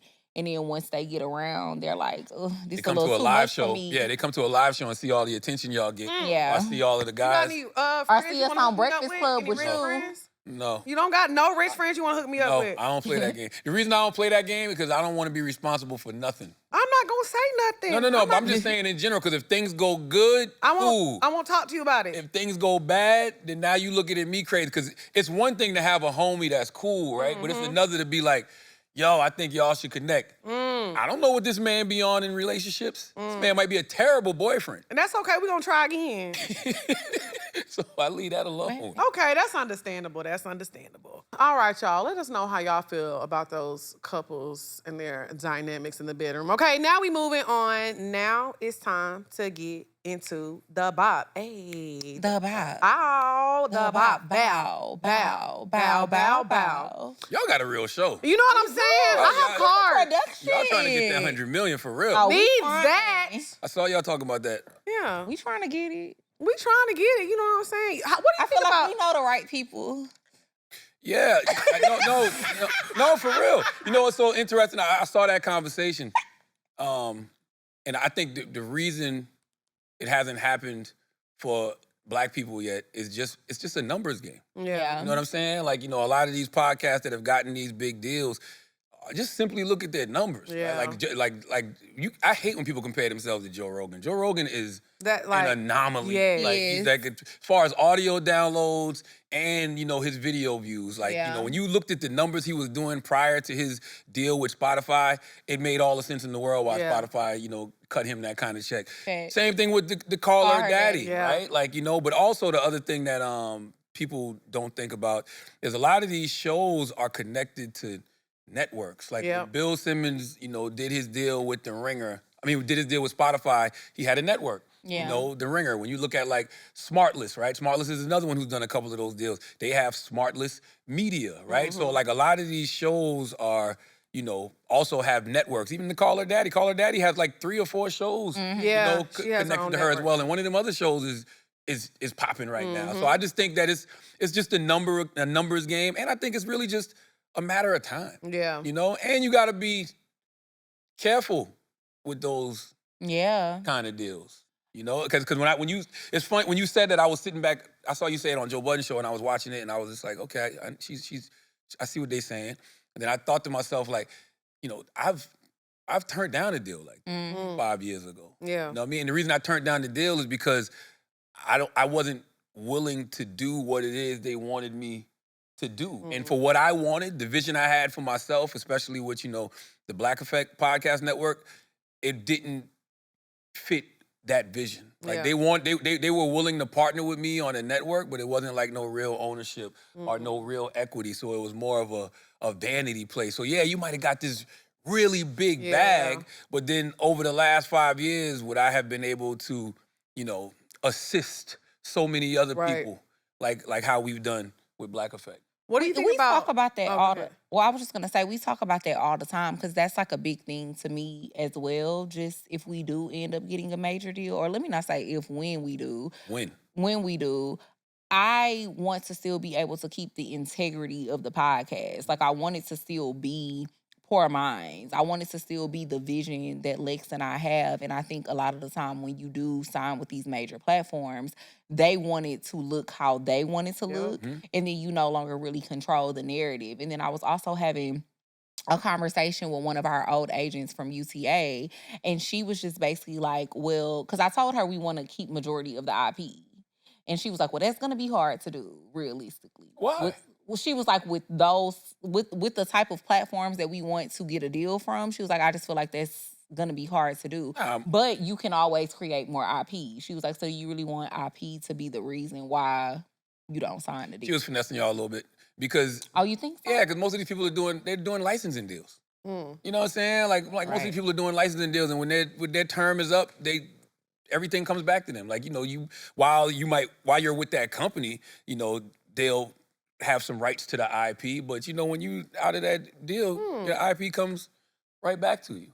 I wasn't aware. Does it? Yeah, Yes. because I thought you're selling it to them. Like if somebody is giving you $70 million, $100 million, I thought you're giving them your IP and then you no longer have any ownership. I mean, if that's the type of deal you do, you know what I mean? But and that's the beauty of the space that we're in, right? Like, poor minds can get to a point where you call your own shots. Yeah. Like if I'm coming to you as a company, why would I try to change the integrity of what it is that y'all do? Right. I want to partner with y'all because of what it is that y'all do. Like, the company definitely didn't want me to change who I am. They wanted me to be who I am, but it was the integrity of the business that I was more concerned about. Because I had a vision.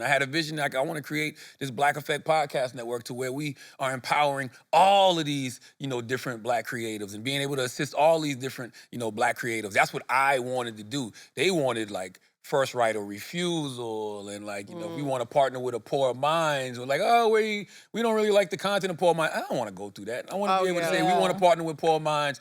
Let's make it happen. And that's it. Yeah, You that know? makes sense. Yeah. What do you think about Netflix getting in on the podcast and stuff now? With Spotify. It's interesting because I don't look at what they're doing as necessarily podcasting. Like podcasting is an audio medium Yeah. that can also be consumed in a video format, but the video format it's really something different. Like what they're watching right now is something different as opposed to the experience you get when you're listening. And if you look at a lot of people's, audio video ratio, the audio numbers still, dominate for the most part. I think it's dope that Netflix is doing it because I think that it just continues the what's the word I'm looking for? Validate. Validate. Yeah. It continues to validate.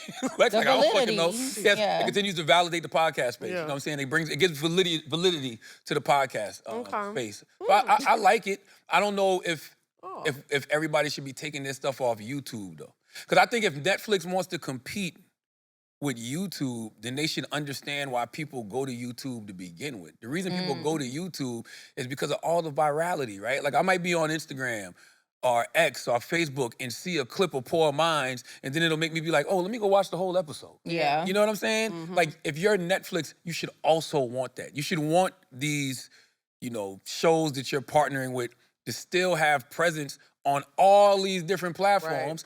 And then just like we do on weekends, or at least me, if I'm home, I might turn on YouTube to watch the whole thing. It could be the same thing with Netflix.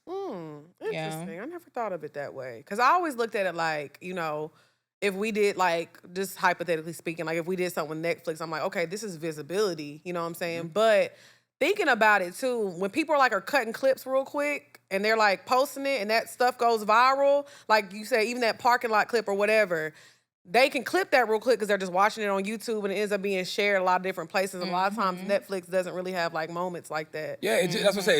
It just Netflix should just allow these shows to continue to have the virality that they're having. I agree. Like, so if you are putting out, portions of your show and clips of your show, let that go. You know, if anything, just let, hey, Netflix, put the branding on it. You know what I mean? So when people are watching the clip, after the parking lot clip is over, it just says, watch Poor Minds episodes on Netflix. Yeah, Something like yeah. that. Like you can't fight the internet. Yeah. You know what I'm saying? That is true. You can't fight it. You can only, hope to contain it, I guess. Yeah. But me, I would just say, continue to let it do what it do, and you're just another space that people come to the way people go to YouTube Yeah. to watch full content. I think it's gonna either be like really good or really bad.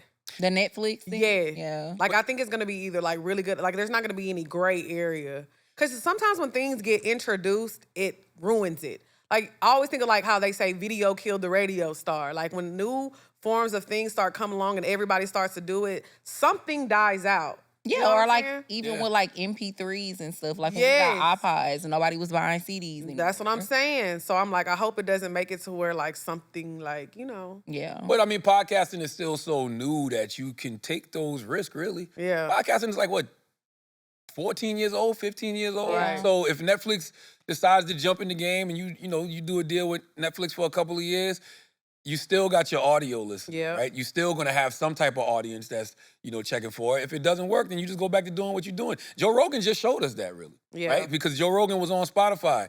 His stuff was behind a paywall.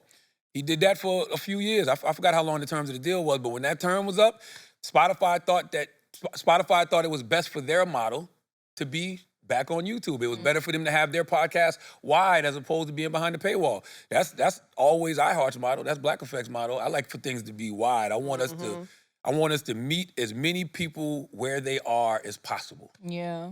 All right now.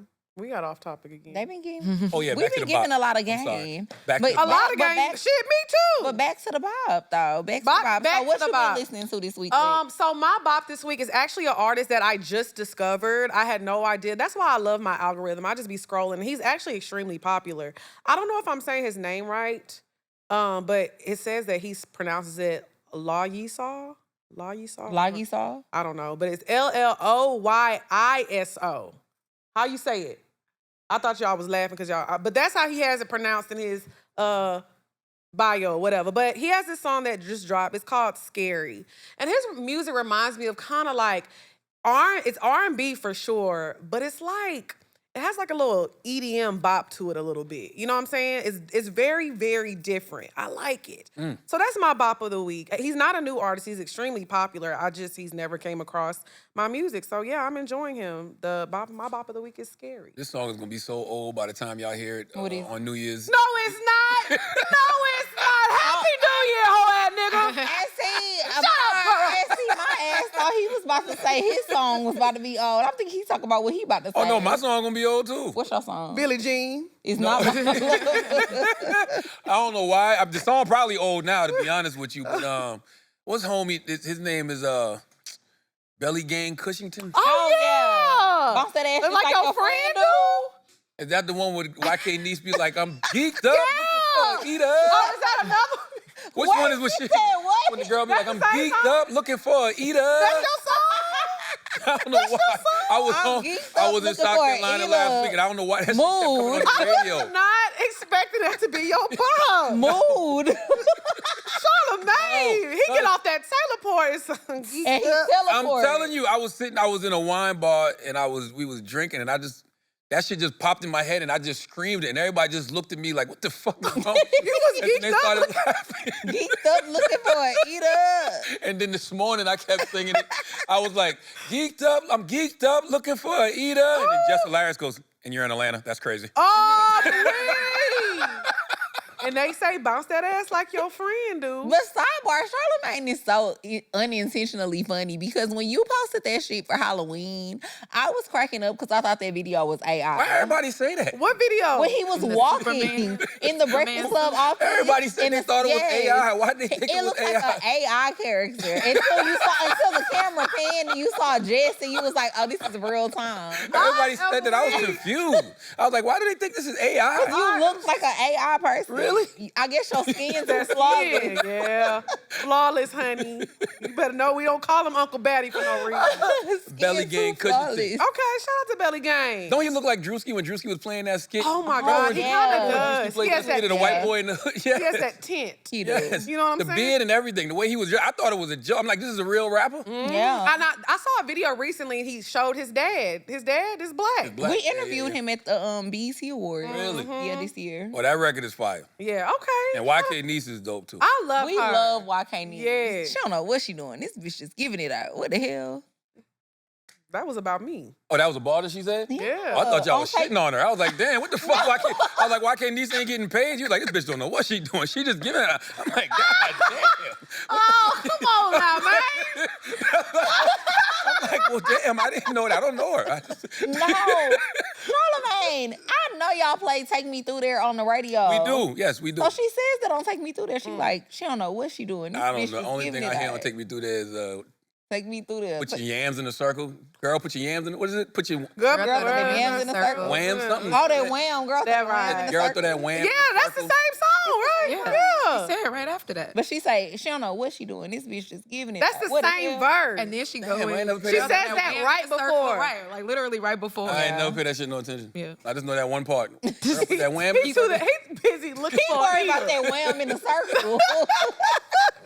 He's too busy getting That's geeked all- up looking for an eater. Yeah. I'm geeked up looking for an eater. That's so disrespectful. Bob, what When is did y'all start? He when don't did- be hearing nothing unless it's something that got to do with throwing it in a circle or either. When did y'all start calling men that? what eater? Eaters. That's so disrespectful. Yeah. I mean, y'all have been, women have had names for the longest. A lot of times what women do, we're just catching up to what y'all been doing. I ain't never called no girl a sucker. Superhead. They be calling girls superhead. Sucker and Ida DSL. don't hit the same. That's Ida what I'm hit saying. way harder than Ida. sucker. Y'all got to think of a better name. They used to say we had DSL. They did say we had DSL. Stuff like that. Yeah. All I hear is compliments. I ain't hear An nothing. eater is a compliment. Superhead. Oh, it is? Yeah. Oh, okay. Yeah. If he a eater, that means he is the best in his category. Yeah, Yup. but I guess. Yeah, you're right. Best of show. You the Michael Phelps of that shit. Yeah. You know what I'm saying? Well, say that. Yeah. It need another adjective. Michael Phelps. Yeah, don't just call me a eater. Say I'm like a gold medalist eater or something. You know? Okay. Oh, you got to put something in front Yeah, of it. put is what something you saying. before it. Like Okay. the eater. What that mean? I mean, I feel like if you- WWE. Anybody can be an eater. Worldwide eater. There you go, WWE. I'm a champion. You know what I'm saying? a WWE champion. Because anybody can be an eater. You be down there That's just true. spitting on it. You know what I mean? That's Like true. licking on it. Like that don't mean that I got a few it's enjoyable. WWE. You see what I'm Worldwide saying? eater. I like is that. Worldwide. crazy. That's a worldwide eater right there. Yeah, That's my I ain't gonna champion. lie, I'm with him on that one. I like that. That's what I like. Call me that. I like okay, that. I like I'm not that. mad. What's your bop, Drea? Okay, so Summer Walker finally over. Yes, finally over it. Yeah. She just came out with a new album. Y'all, well, I don't even think we talked about these on the show yet. We were in the rollout. Oh, that was dope. Thank That was you. dope. That was really Thank dope. you. Yes, and we improv the whole thing. Really? Yeah, we didn't have no lines. They- Clearly, she's a fan of the show. yes, I think she listens to the show. I do. Yeah, if she reached out to y'all to come be part of her rollout. I think you They know do. what it is. I think a lot of times when girls go get their hair done, they getting their lashes done. Mm-hmm. Now, I will say a lot of our audience is hairstylists and lash techs, nail techs. So a lot of times people probably have heard of us because it's playing in the background while they're getting something done. Gotcha. So they may not necessarily listen to it all the time, but they be catching it when they're getting stuff done. Yeah. And they Gotcha. might tune in, see a clip, something like that. You know what I mean? Yeah. So I'm not saying she listens to it every week, but she know what's up. She know what's up. But no, yeah, it was really dope because we got to be a part of the rollout. And Yeah. then I'm also just a big Summer Walker fan. I love Over It, Still Over It, Finally Over It. It's such a good album. That's been in my rotation for a minute now. I respect Summer. Yeah. Yes, I do That too. shit she did the other day when she was just like, look, your man cheating. He ain't gonna stop cheating. I just want to sleep with him every now and then. Ooh, now that was a little messy. It was, but I just didn't like it public. But Right. that's an honest conversation to have. And you know, I was watching CNN the other day, and they was talking about how Polynesian sauce. What's the thing? Polygamy. There was something else. Polyamory. Yeah. Polyamory is on the rise, right? And, Well, I just love, because we be messing our words up too. but they say it's on the rise. Yeah. And so when I think in the future, a lot more of those conversations are going to be had, and there's going to be a lot of people who are going to be forced to make some decisions. Yeah, I agree, but I do think that we have normalized cheating a little bit too much, though. at But the it's not same cheating if time. you're being honest about it. I mean, if all parties know what's going on. Exactly, You know what I'm exactly. saying? I Like, agree. I would have been okay I with agree. it if it was like, you know, the girlfriend knew and everybody knew and they were in agreement. So stuff like that, you know, cool. Do what y'all do. A lot of people have open marriages. It's or a lot of open situations. non-consensual It's cheating not, going yeah, on. the That's cheating. non-consensual part that I don't agree. I said consensual. I don't Consensual, yeah. agree with. So I will say, I don't like the way that we have normalized like having side niggas, side bitches, and things. I like agree. that. I don't like. It's not normal. That's why I respected her not wanting to, was still wanting to play that position. I will but wanting to say- be honest about it. Right, and she didn't come out with all this stuff. Like people just started talking about her, and you know she got her name as Miss Pizza Hut. The tea got hot, and I enjoyed it. It was But real messy. It was real messy. It was real messy. Because it shouldn't have been public. Agreed. That was a woman-to-woman conversation, Facts. and then y'all go tell the man what's going to happen. But Yeah. I agree with you. I respect her for standing in it and not being Yeah. like, oh, it's not true. You're lying. You're lying. She was like, yeah, this is what happened. I mean, what we gonna do about it now? So I can respect her for that, at least not lying. I mean, and my thing with Summer is keep doing what you do. Because one thing about it, you gonna give us some good music That's all we need. based off a real life I experience. don't know what she doing as long as you don't sleep with my man. Yeah, and I feel like she has so many good songs like "Go Girl." Everybody that's been going viral. Chicken Al- what is Chicken Alfredo music? I don't really understand. Well, what that's that what they've means. been saying about that song, but What I does that like mean, it. They though? said it's Chicken giving Alfredo music. red, Yeah. well, I can't get it out. Yeah. Red fish, blue fish, Oh, that's Dr. Seuss? two fish, new fish. Oh, What Dr. Seuss got to do with this? Because they saying that's how she sounds I in the am song. Uncle Sam. But I like it. Yes, When- I am. When Sam, I Lotto am. says you gonna make it rain for these thunder thighs. She I didn't like say it like that. Yes, she did. No, she didn't. That's how you sound like Elvis. Lotto be singing now? Yeah, do. she sure did. She did say that. Doja Cat verse was fire. Yeah. She did her thing. Good I think skin, she rich really too. epitomized what that song was about. Yes. You know what I'm saying? I Like agree. she was really like, the song is about me and how I'm a go girl. She used to have a chipped tooth, but now she got a swimming pool. I know that's right. My tooth still chipped. It's coming. That's all right. You got money for a veneer. She do. I don't want no She veneers. don't want veneers. I said a veneer. Veneer. One. I'm playing. My tooth not even chipped. Oh, I don't know okay. why I said that. I just lie for the game to see if I still got it. Me too. Sometimes you I do it all the time. I say all the time. I love a lie. A little lie. When you get in the Uber, just making up shit. I love it. I like be a like, good what's lie. your name? Ashley? And believe me when I'm lying too. Yeah. Yeah. You know, I think we practiced what was that song by the Isley Brothers? What's your name, Sharon? Where did she live? Oh, Ice. That's not Ice. That's Cream. not what was the name Laundromat. of that song? That's not Laundromat. No, that's not Laundromat. The Isley Laundromat Brothers is Nibia. with the Oh, they know girl what from she said? JS. Come and get us. Busted. It's Oh. 2 damn o'clock in the morning. That's how I learned I to like lie. the 'Cause she song. was kind of quick on her toes until she started saying, There's no need to lie though. Yes, you don't it have is. to So lie. you don't never lie. No, I mean back in the day, but I'm grown. I'm an adult. Like what I need to lie about now? And I think that if I want to actually be in real positive relationships with people, just tell the truth. Yeah, I lie. I don't lie to That's people beautiful. in my circle. Growth. Yeah. Yeah, but sometimes I might say a little lie on here.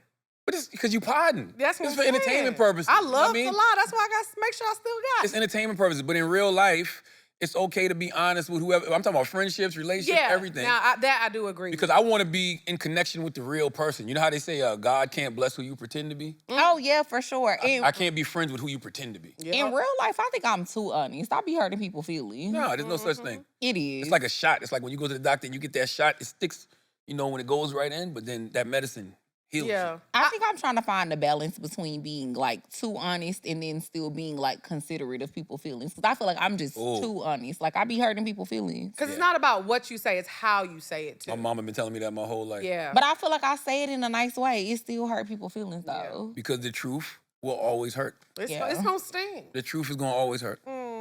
What we got next, y'all? So now it's time to get into our favorite segment of the show, which is Pour Your Heart Out. If you have any questions, send them to askpourminds@gmail.com.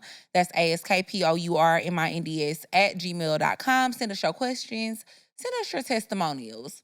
Charlamagne, Yes, I ma'am. don't need to ask you, do you give good advice? Because we know you give good advice. So we have a listener question. Okay. Hi, ladies. First and foremost, I love you guys. As a fellow Houston girl, I love to see people from the city succeed. Peace and blessings to you both. I can't wait to see what else you all have in store for us. Now, what can you tell me about a high yield savings account or anything related to money longevity? I'm 21, in college, and graduating soon. My plan is to have a career simply because that's what will support the lifestyle I dream about. But the ultimate dream is to eventually work for no one and be my own boss. Any tips or advice? I am not Earn Your Leisure. That's I am what not Rashad or Troy. I am not John Hope Bryant. You know what I'm saying? I don't even know my what she God. say. A high what? A high I know a yield fun fact. What? One of the topics that we was going to talk to you about today was about the black dollar and the DEI effect. And I was like, I like Charlamagne. I feel like he's funny. We need to talk to him about some more Mess. lighthearted shit. So this is not, and I said the same thing. I said, this is not Earn Your Leisure. Yeah, I got thoughts on that, but no, I don't even know what did she say. What is the high yield? She said she wanted advice about what should you do to create money longevity, and she wanted advice about, getting a high yield. All I savings tell account. people is pay your taxes and save your money. You know what I'm Hey. saying? Right. I was broke much longer than I had paper, and I've been on the unemployment line, quite a few times in my life. So my motto is make sure your taxes are paid and save your money, and and hire good financial people. Yes. But you got to have real trustworthy financial people. Like it took me a long time for me to trust somebody with my money. You know what I mean? agree. Yeah. My guy Humble and Lifeline Financial, but that even started as just a friendship because he was my homegirl Debbie Brown's financial person, and there's other like a couple other people vouch like Issa Rae about just Issa Rae's business manager, and like but he's also just a good dude. Yeah. And so it's just one of those things, like God brings the right people in your life at the right time. And, you know, he came into my life maybe like 5 years ago. Yeah. And thank God, no, longer than that now, maybe 6 years ago. I don't Yeah. know. But thank God for him. Right. But yes, Gotta get you your should stuff in order. earn your leisure. Got to Market Mondays. Hey. And Rashad and They Troy. do. And that's how I be feeling about it too. Because I mean, Lex and I do try to drop gems here and there, but I am not a financial advisor. I do what works for me. I do believe in putting your money into the stock market conservatively. I'm never gonna tell y'all what stocks to invest in Right. specifically, but I do think that you should be putting money into the stock market. I do think that you should have a high yield savings account. I do think that you should have a Roth IRA. But those are all things that I think that y'all can look into on y'all own. Do your own research. But your money should not just be sitting in your bank account because it's fact. not building any interest.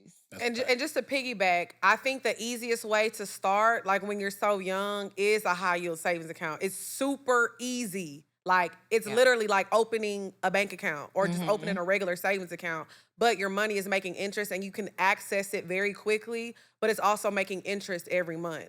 So I always tell everybody, if you're not sure about the stock market and you want to take some time to learn, but in the meantime, you want to put your money somewhere that's good, just Google a high yield savings account. Yeah. See who has the highest, percentage and start from there. That's the easiest way. I agree. That's all we got. And y'all talk about y'all can't answer questions. Y'all do lighthearted banter. Y'all just gave some great practical. I mean, we do. I think we like to talk But about. you know what? We talk about what we like to talk about. Yeah, Don't and press me to talk about shit. Yes. And we've talked about financial literacy a few times over the last, I would say, 2 months. So I think that's why people keep asking us. But it's like, also, this ain't Earn Your Leisure. We'll put the link in the bio. That's Yeah. right. Or John Hope Bryant, he's another good Yeah, one. or John Hope. Money and Bryant. Wealth podcast. You can learn a lot from that. Yeah, Yes. that's what I'm saying. This like, ain't that. We just be trying to give y'all little nuggets what we learned on the way. we be texting Don't Rashad quote and Troy me. our damn selves, figure out what's going on. We do be texting Rashad and Troy. We gotta put in the caption, this is not financial advice. That's what I'm in town for, because John Hope Bryant does this thing called Operation Hope, and it's like the largest financial literacy conference in America. See? Yep. And we got to learn. That's And why I he's say- a billionaire too. No, but he's up there. He's hundreds of millions. Okay. Yeah, hundreds of millions. But that's what I'm saying. I think for us, we just have to take the time out to do some research and learn. Somebody like sent me a message. They're like, Lex, I don't want to do. I'm like, well, did you do some research? She was like, no, I just watched the clip. Shut up, girl. Damn. Go read something. Damn. People don't like to read. They don't like to read, and that's what I'm realizing. Like, you have to do some research. And I love a reader almost as much as I love a eater. Okay. Hey, now. I'm geeked up looking for a reader. Looking for a reader. So Charlamagne, people don't read. They don't read. No, for real, people do not read books, and it concerns me. I say that all To be a Kids Bop I version. like how she said that with enthusiasm. Yeah. The same way she'd be like, niggas don't eat pussy no more. because I'm a reader. I like love that. She is a reader. Yeah, I like really that. am. I read all the time, and I think it's so interesting that people do not feel the need to read books anymore. They feel like they could just find out all of the information that they want to find out on Instagram, No. on Google, No. Right. on Yahoo. And that's why people don't have no comprehension skills anymore. People have a lack of understanding nowadays. Like, Right. you have to read. My mother was an English teacher. So since I was a little kid, she had me, not just reading books, and she was a Jehovah's Witness. So I had to read all the Jehovah's Witness material. Y'all was knocking on people though. Yes, I was doing field service every Saturday. So not only I was kidding. You no, really was. yeah, I did field You service had a every Saturday morning. hard life. That was That wasn't hard. That You was had a lot going on. That's what you're supposed to be doing if you really believe in God's word. You have a lot of testimonies. I do have a lot of testimonies. So I used to have to read all the Jehovah's Witness material. And then we had the Book It program. Y'all probably too young for the Book It program. Y'all remember the Book It program? Where you read 4 books and you get a free pizza? Yeah, I remember that. I had that. I do remember. Yes. that. Yeah, Yes, the little so I used- personal pan Man, pieces. so I used to read, and my mama used to say to me, read things that don't pertain to you. Yep. So I would be reading things that had nothing to do with anything black, right? So of course, as I got older, my dad gave me the autobiography of Malcolm X and stuff like that. But I was reading Judy Blume books. Are You There, God? It's Me, Margaret. Super Fudge. Tales of a Fourth Grade. Nothing. I was reading all of that type of stuff as Yep. well. So yes, you have to read. Like I am big on reading. I read for recreation. I think I do too. I think I read for recreation, but I also read a lot of self-help books. But I think that in 2026, everybody should challenge themselves to at least read 6 books this year. Yeah. My friend, make that a thing. my sister, she reads like a book or two a month. I do that. I Oh do my too. god, I read like a book. Y'all a some real readers. I do that, but I mean, I do that because I enjoy reading, number Yeah. one, but also I got a book publishing company. I know So that's I got a right. book publishing company with Simon & Schuster called Black Privilege Publishing. So I read a lot of manuscripts on top of the stuff that I just like to read. How many businesses do you have? In entertainment or just Just in period. general. In general. let me think. Black Effect Podcast Network.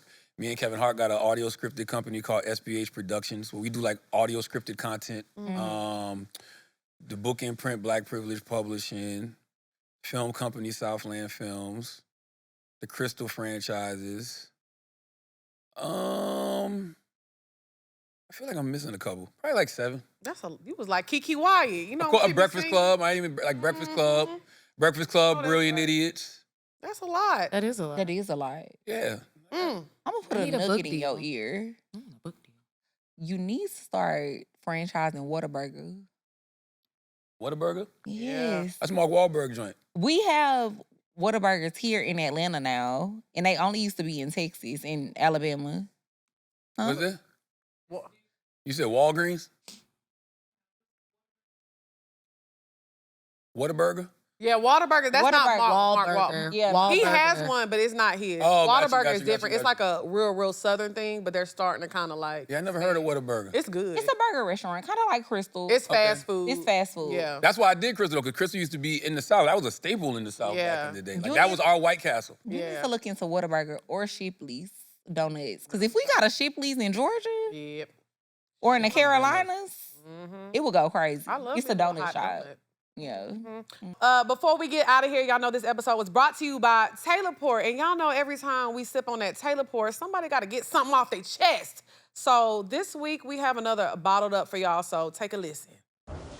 Hey y'all, I love y'all by the way. Y'all are so funny. Anywho, so me and this dude been dealing with each other since February. I've met his daughter, he's met my grandmother. We used to go on dates, all of the above. But you know, sometimes life be life, and so we haven't been doing the things that we were doing in the beginning of, you know, our situationship. So he said he doesn't want a relationship and all of the above, this and the third. I said, okay, cool, we're just going with the flow. Now, a few months down the road,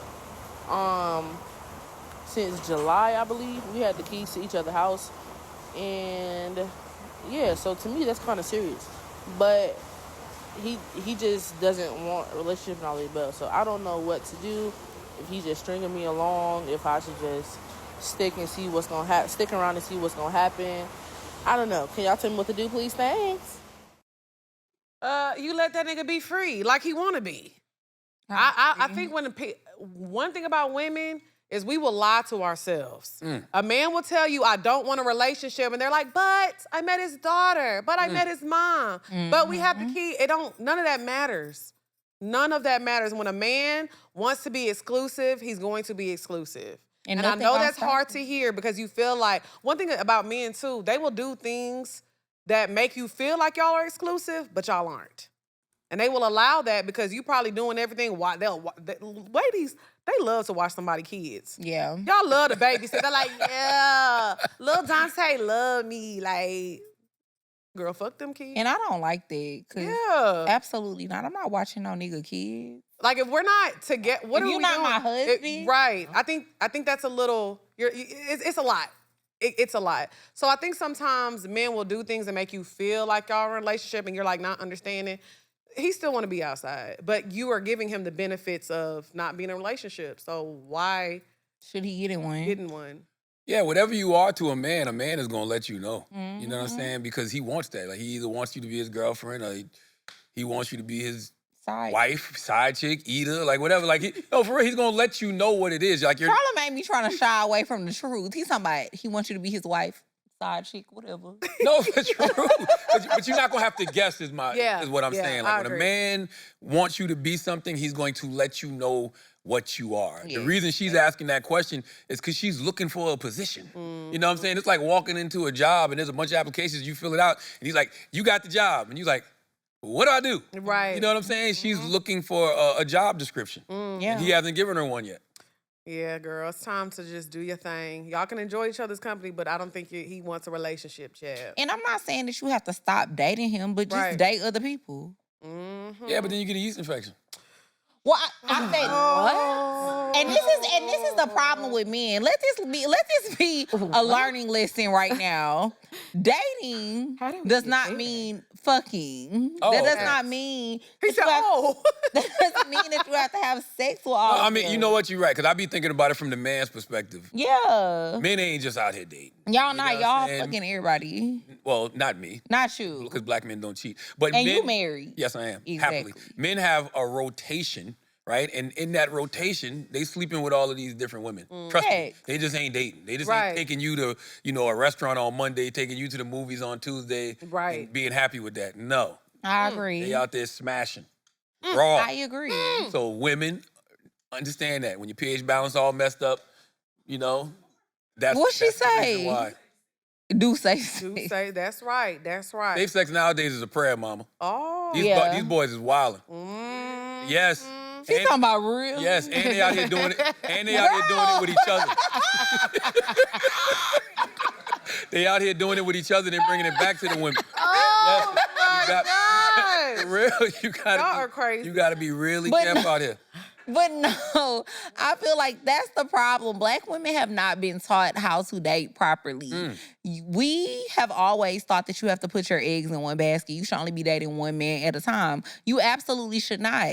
Until a man put a ring on your finger, I feel like real. it's okay to date multiple with that. men. But dating is dating. Dating Not is having going on sex. dates. You can't just be giving it out. Yes, you can't be just giving it out, not knowing what you're doing. And it's one of y'all, I think it was you, one of y'all said something about what guys do for girls, yeah. right?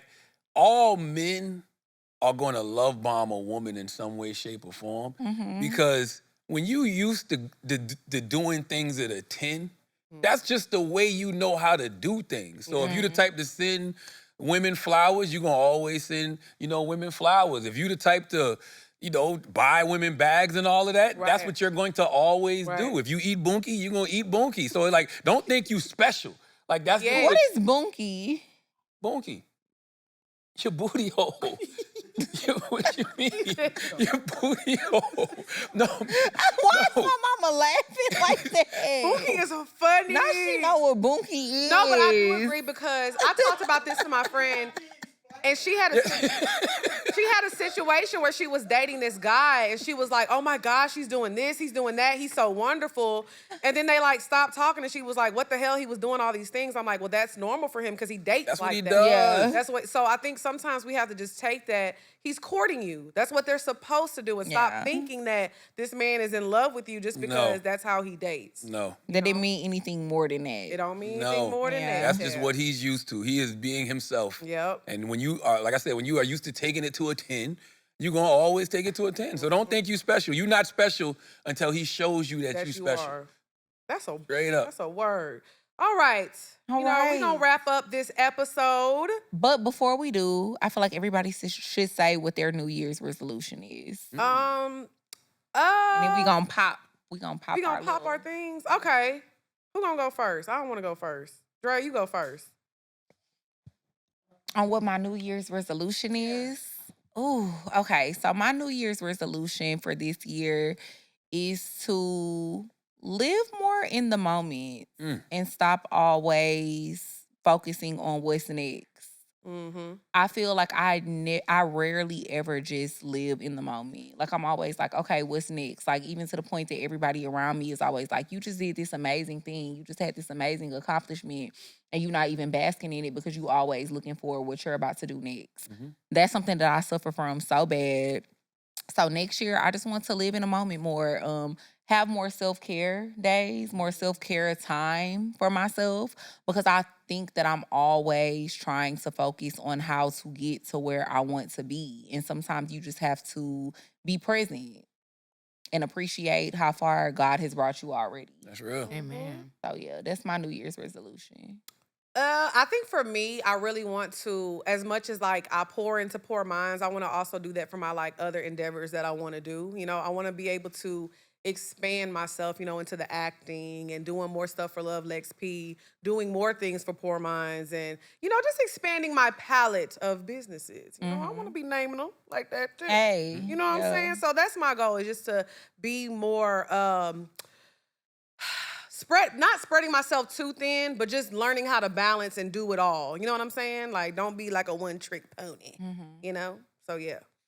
Those are great. Mine, you know what? A few months ago, I was meditating, and I said to God, God, I am ready for every single blessing you want to bestow upon me.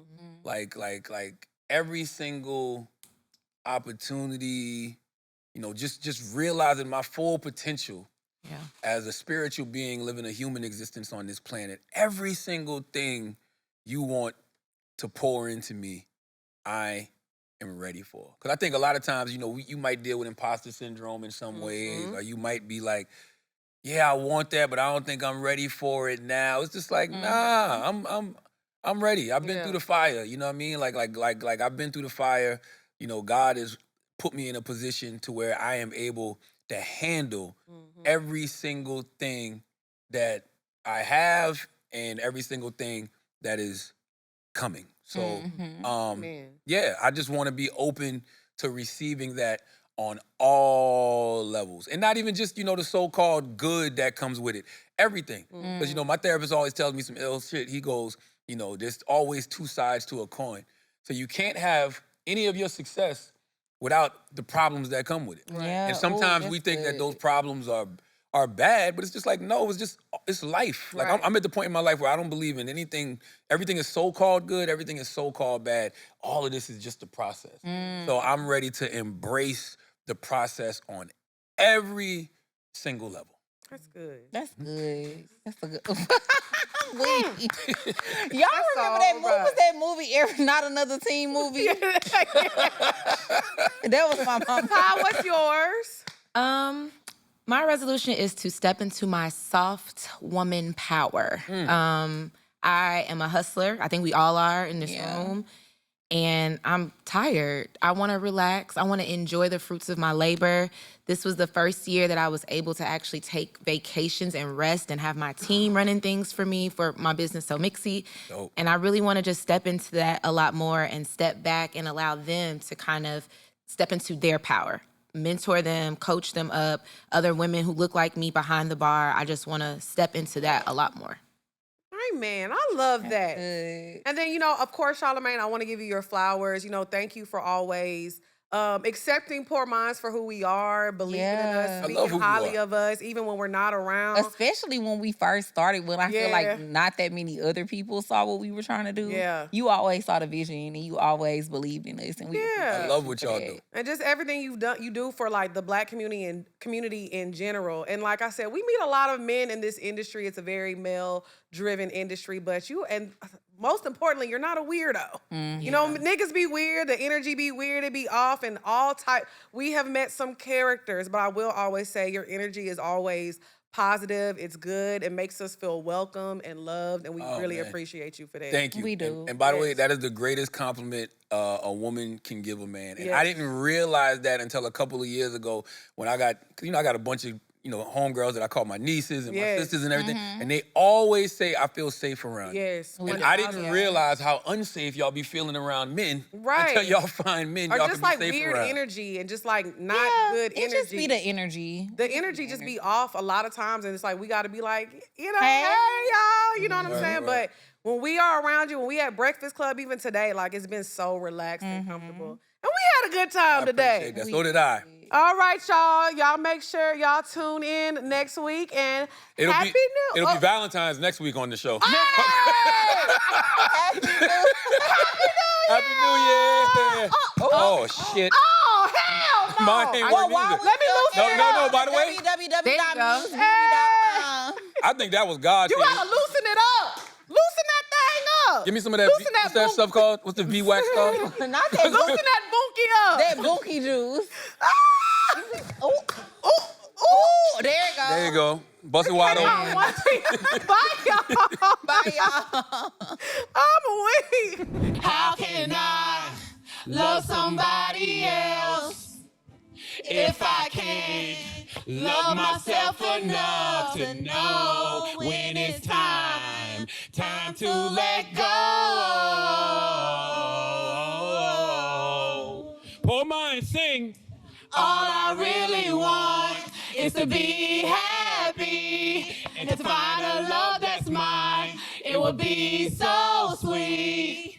All I really want is to be happy and to find a love that's mine. It would be so sweet. Yeah. I ask for a sign from my sweet Lord above. Yeah. I know the answer is in front of me, but when you think you're in love, you only see what you want to see. And all I see is me for you and you for me. Oh, I cannot hide the way I feel inside. I don't know why, but every day I wanna cry. If I give you one more try, to these rules will you abide? And if I mean anything to you, would you make everything alright? Really want is to be happy and to find a love that's mine. It would be so sweet. All I really want is to be happy and to find a love that's mine. It would be so sweet. All I really want is to be happy and to find a love that's mine. It would be so sweet. All I really want is to be happy and to find a love that's mine. It would be so sweet. Woo! I just want to be so happy, but the answer lies in me. I do believe that we could be happy, that we could be happy. Now let it breathe. Come on, Lex. Yeah. Hey. Yeah. Hey. Hey, yeah, yeah. Hey. Ooh, y'all remember that? Hey. Now act like you don't want to be in. Let the crowd sing it. Okay? Man, shout out to the WWEs in the building. Worldwide eaters. Happy New Year, and we'll see y'all next week. Next year. Bye. Peace, Drea. Absolutely.